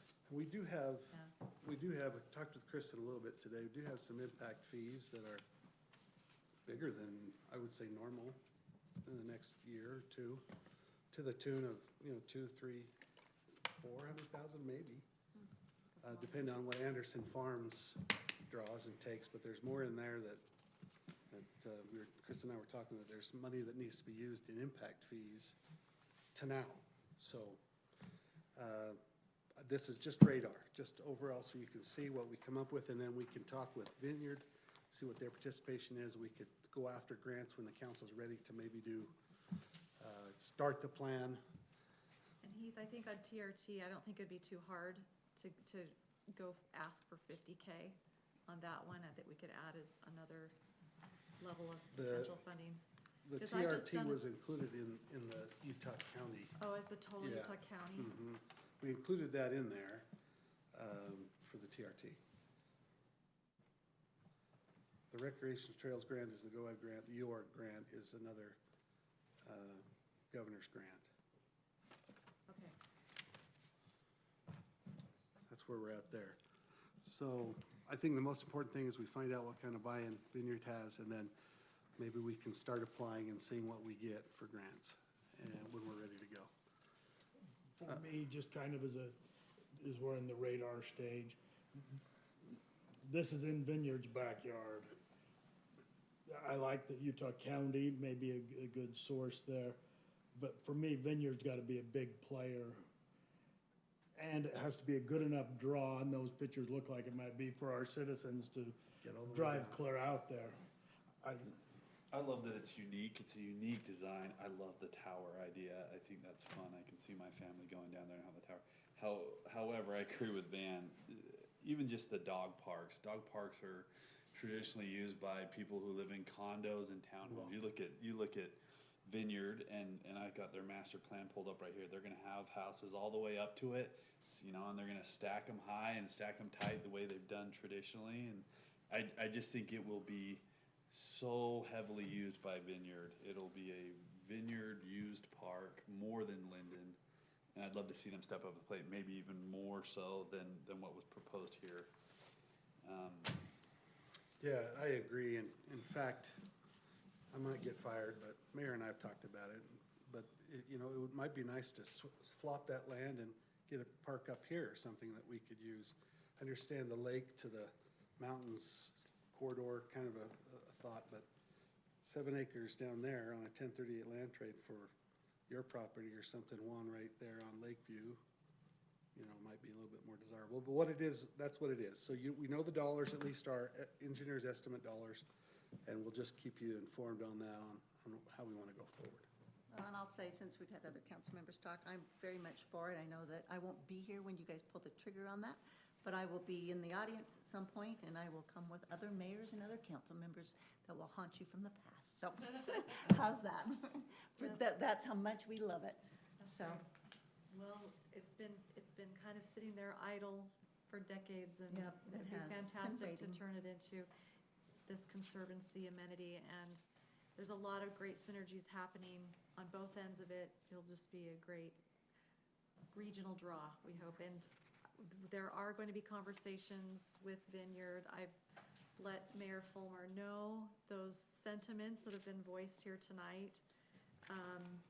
Speaking of dog park, it's interesting you mentioned that, Jake, because American Fork just did a dog park, a couple dog parks at their Art Dye.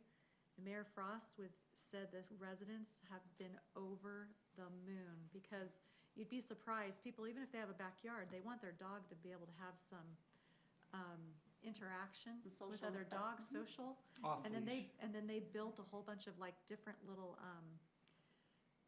outdoor little recreation things for dogs, and it's just been, he says Agility you would think I courses. was the best, everyone was just, American Fork had just gone up another level in quality of life, because everyone's just been so thrilled with it, so. All we gotta do is get Lindon residents to go down there. Yeah, so, What do you think of the design though, Randy? I know you have a special connection to it.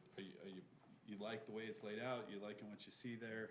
I really like a lot of what I see. I mean, I would choose something maybe different, but I love where this is going.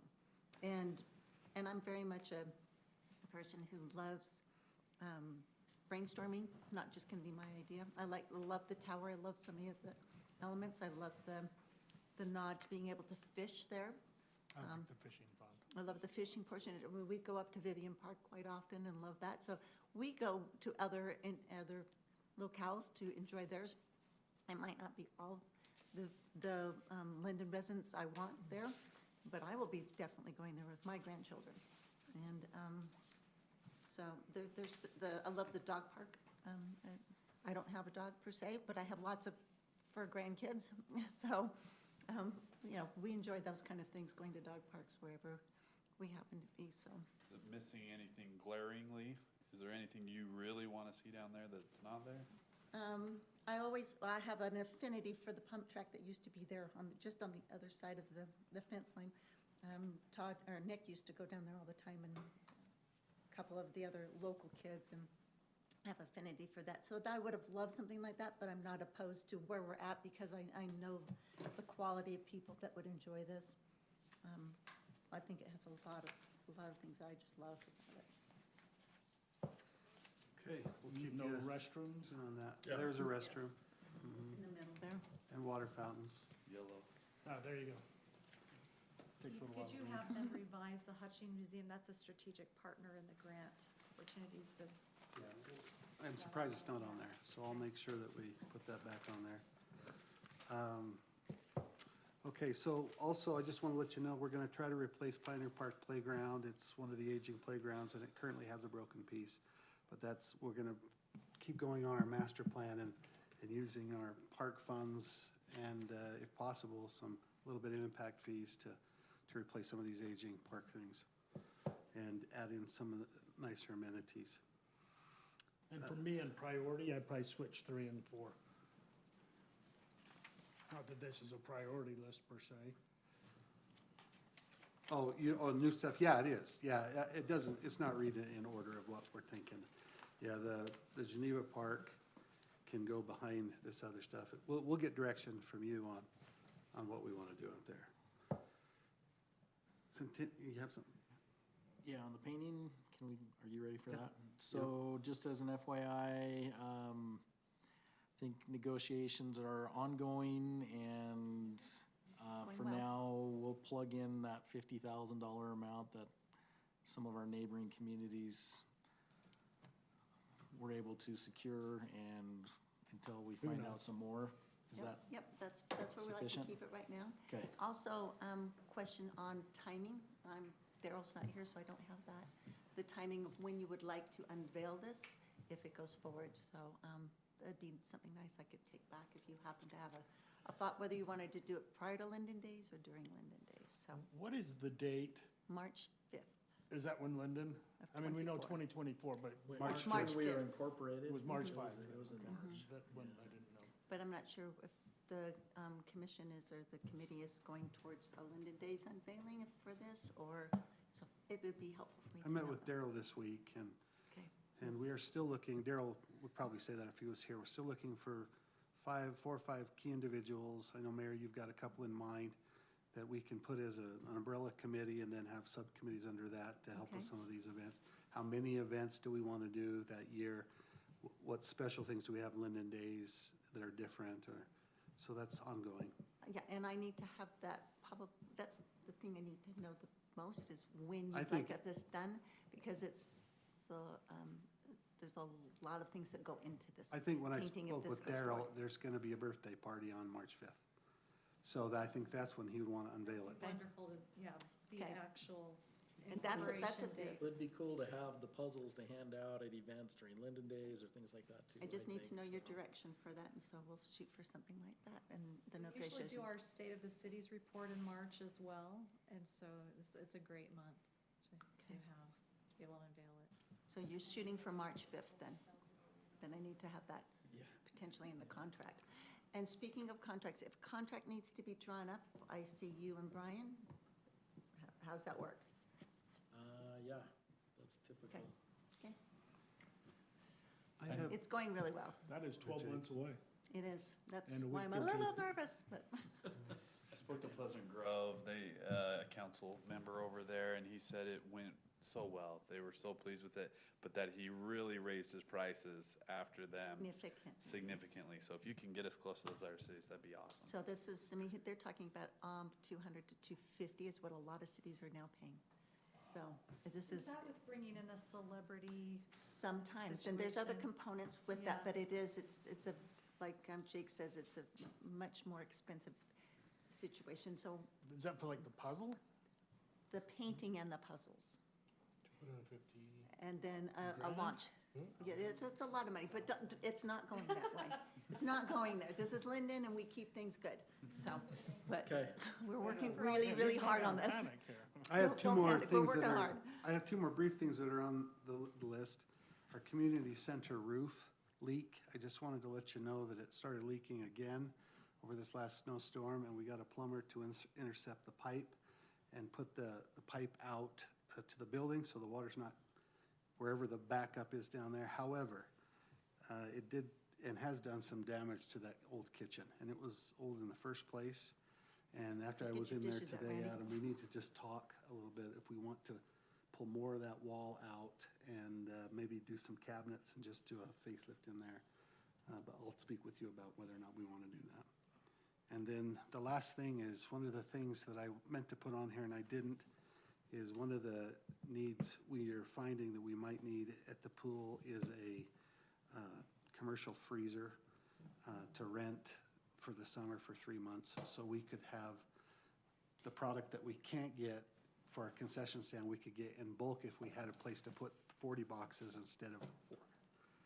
And we can get stuff like that. So I'll talk with Adam about that, but I just wanted to let you know that we plug it into the side of the old fire station. There's power right there.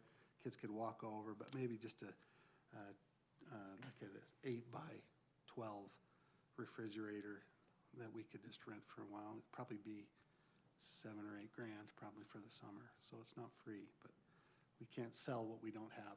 And concessions is a moneymaker. So Adam and I will talk about that. And then just one more thing under parks, evaluating a new float or car, maybe, is that? Oh, for the something float that came base? up? Yes. Our float for our little Miss Lindon girls is smoking pretty good, and the car's kind of quitting us.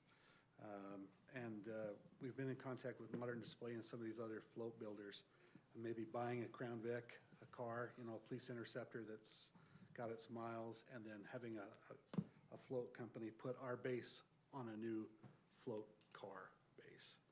I don't have any idea of the price, but one day that car's not gonna start, and the girls are gonna have it decorated, and they won't be able to use it. So, Yeah, Kristen mentioned maybe a trailer is the way to go in the future. yeah, and there are some cities that do pull trailers, just encumbers staff during all those parades. I think they went to 8 parades last year, holidays, so. Would parents be willing We'll look to at pull that. it? How excited I am about parents pulling a city-owned I'm a little thing. worried about liability. Me too. But again, that's a, Parents are driving it right now, though? yeah, but it's Dan, or one of my staff members. Dan is Tracy's husband, and so he's kind of with his wife over so we don't let anybody else drive He it. has no choice. Yeah, right. So we don't have any numbers, but if it's a We'll car be and they looking move a float base, or if we do something different like that, we'll let you know. But it is a worry. Thanks. Police and then community development, bring us home. All right, real quickly, I attached a letter I think you all got related to these 3 items. The first one being the rifle systems. Over the past year, we've had 2 suppressors pop off during training, which is a huge safety issue. I had them all taken off. We no longer have those suppressors. We can't afford any bullets being stray in training or, heaven forbid, real life there. So those are all gone. They're useless to us now. The original rifles were purchased in 2008. I think there's been some modifications to those. I'm not too comfortable. Our firearm staff are evaluating those rifles. They were there yesterday looking at new options, new platforms with suppressors there. Moving forward, if those weapons are still viable, we could order just new suppressors, quality suppressors, and move forward with existing rifles. If recommendations come back that it's time to change due to the rifle striations, how old the rifle barrels are, things like that, I'd ask to move forward with just replacing rifles, suppressors. How many rifles do we have? Does each officer have one, or? Yes, so, and we currently have 2 backups in case we have an issue or one of the officers involved, their weapons have to be seized as part of an investigation, so we have a replacement, 2 replacements, so we currently have 17. And that figure is an estimate because they range, but we get fairly good discounts, so that's an estimate. If we don't want to replace it all, it'd be about that amount. Any questions on that one specifically? The second one is the license plate reader. We've discussed a little bit about this technology. Many of our adjacent cities in the county are starting to put a few in. I want to give you 2 quick. We had a vehicle stolen out of Lindon from a resident. Shortly thereafter, a license plate reader camera picked that car up in Nephi. Officers got an alert immediately once it passed the license plate reader camera, sent an alert to their CAD system in their cars that a stolen vehicle just passed. Officers responded, pulled the vehicle over, and found the suspects, and we returned the car to the owner here out of Lindon. Another one, we had an attempted burglary out of a car dealership right up here. Our officers, thankfully, were kind of watching, saw the suspect vehicle, tried to stop it, they took off. We didn't have a felony to pursue it. Danger to the public was too high. Got a license plate on it. The next day, a license plate reader camera caught it in Las Vegas, so they're following up on that. The license plate readers, any active alerts, wanted person, wanted stolen vehicles, amber alerts, anytime a vehicle is listed on NCIC, a vehicle passes the location, it sends the alert. These would be helpful for crime prevention as well. If we have a crime that occurred in one of our arteries coming through Lindon, we would be able to go back during that time frame and pull potential suspect information out of that. Now with these, there's a lot of questions about obviously Big Brother type issues. These, we'd only access the information coming from those if we got an alert on it for a wanted stolen vehicle, amber alerts, those type of things, or we search specific time frames for suspect information. How long do you hold the information for? Depends on the vendor, but they will hold 90 days, 10 definitely, depending on storage and different avenues there.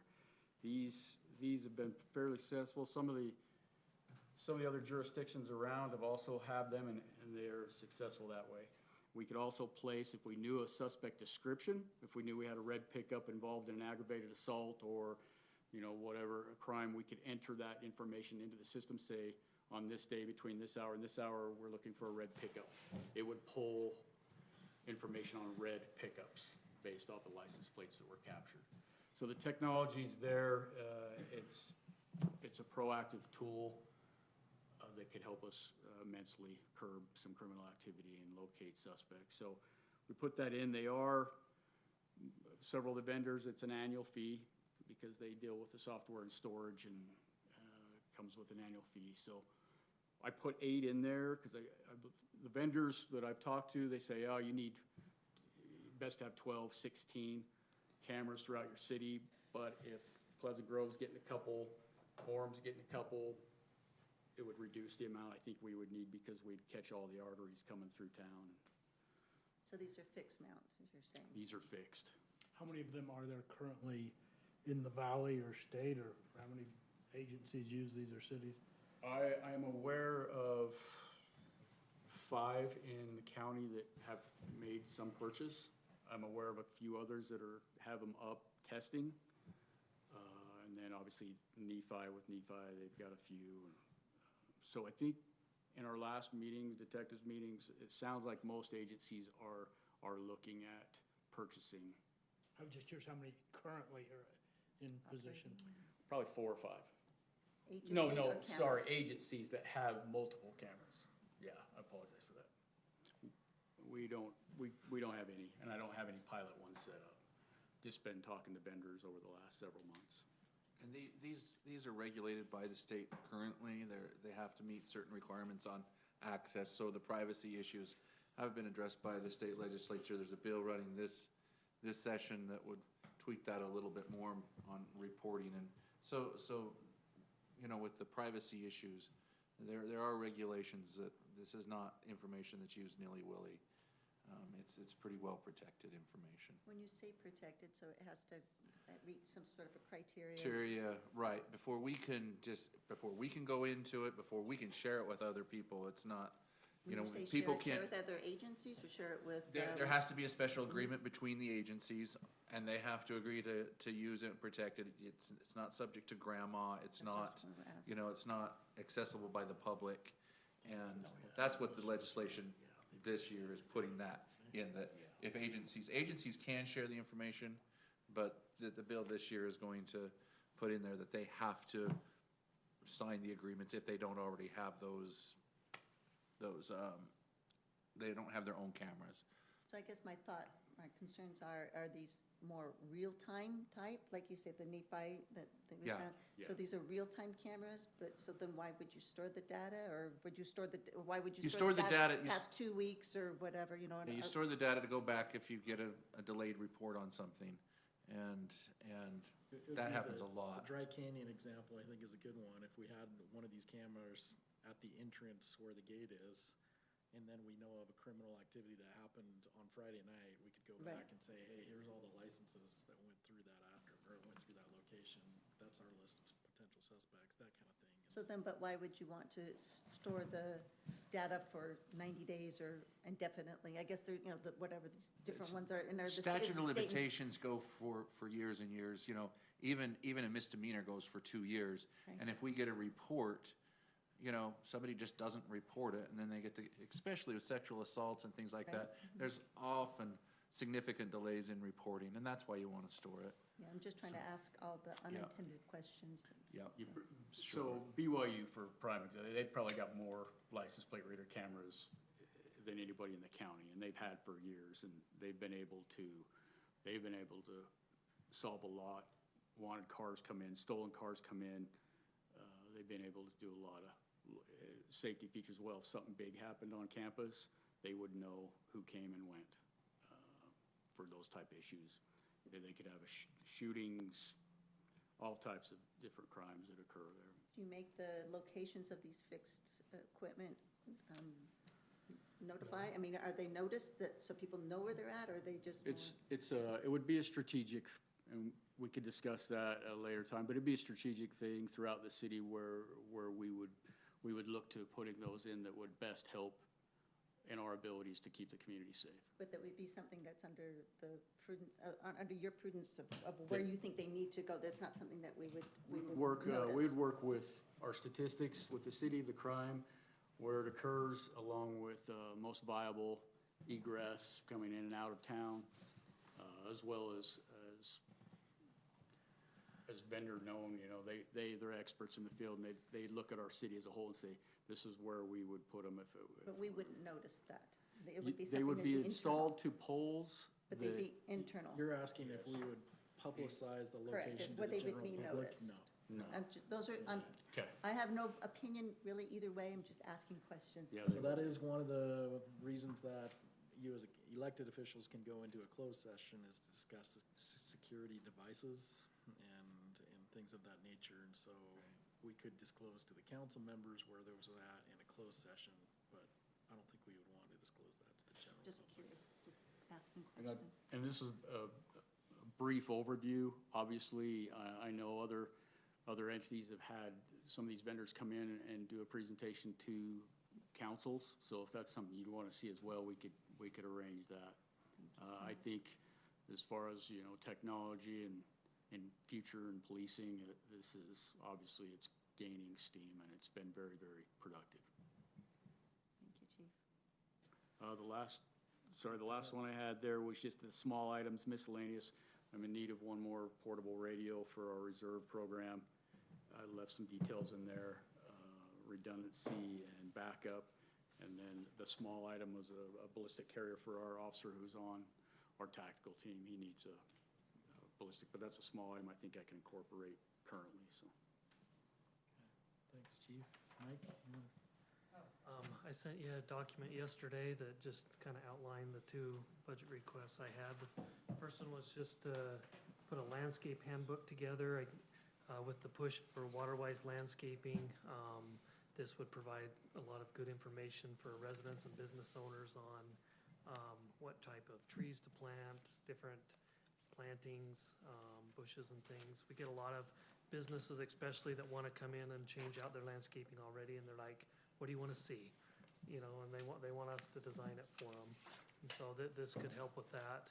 The other item was the other request was to look at a streetscape plan for State Street and especially 700 North. You know, making that so it's more aesthetically pleasing, more pedestrian friendly. Looking at that, a study that would help with making those two corridors iconic for Lindon. Are you familiar with companies that do this type of service? Yeah, like the company that's doing our general plan right now, they do it. Most all the planning consulting firms do it. Do you involve feedback and like our tree board and people to be a part of that process? Yeah, we'd want to involve the businesses, would want to involve our tree board, public works and engineering, yep. So this would really, you know, help identify, you know, some amenities for like the town center area as well. That's really a lot of that focus. So I'd see it more on State Street as more kind of gateway features and maybe some areas on it. It's Second South, 400 North, 700 North, kind of gateway features there on State Street, and then things on 700 North as well. And those could be cool to incorporate into the centennial celebration as well, if there was some design that we landed upon that everybody felt good about, so. And I think it would tie in great with, you know, one of the ideas Randy's had, which is having, you know, flag opportunities along State Street, on some of the fixtures or, you know. That original kind of citizen-led master plan for 700 North, it identified, you know, what some type of gateway characteristic that would set that corridor apart, so that this would help establish that a little bit more.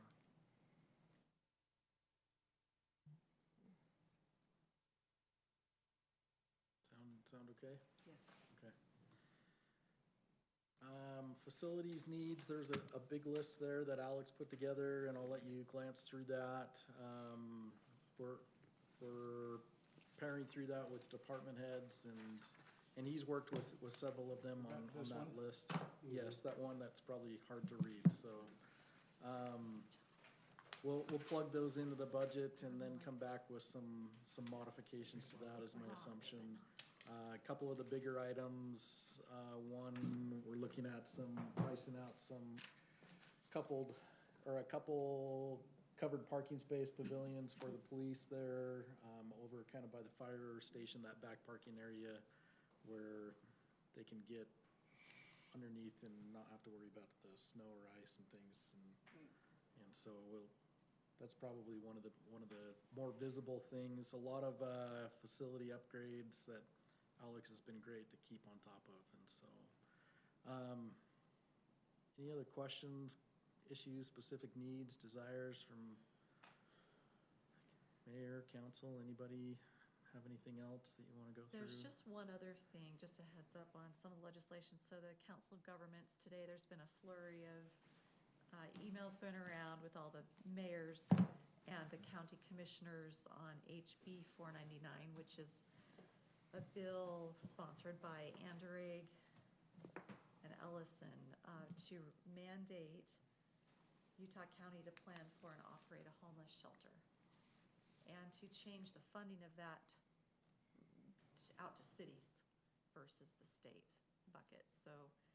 So he wants to mandate it from the state level and make the cities pay for it. Of course. Starting to sound like Yeah, Jake and to more. operate, so one of the things, when listening to COG, there's already in our county really robust services for people in those situations. They coordinate with all sorts of different councils.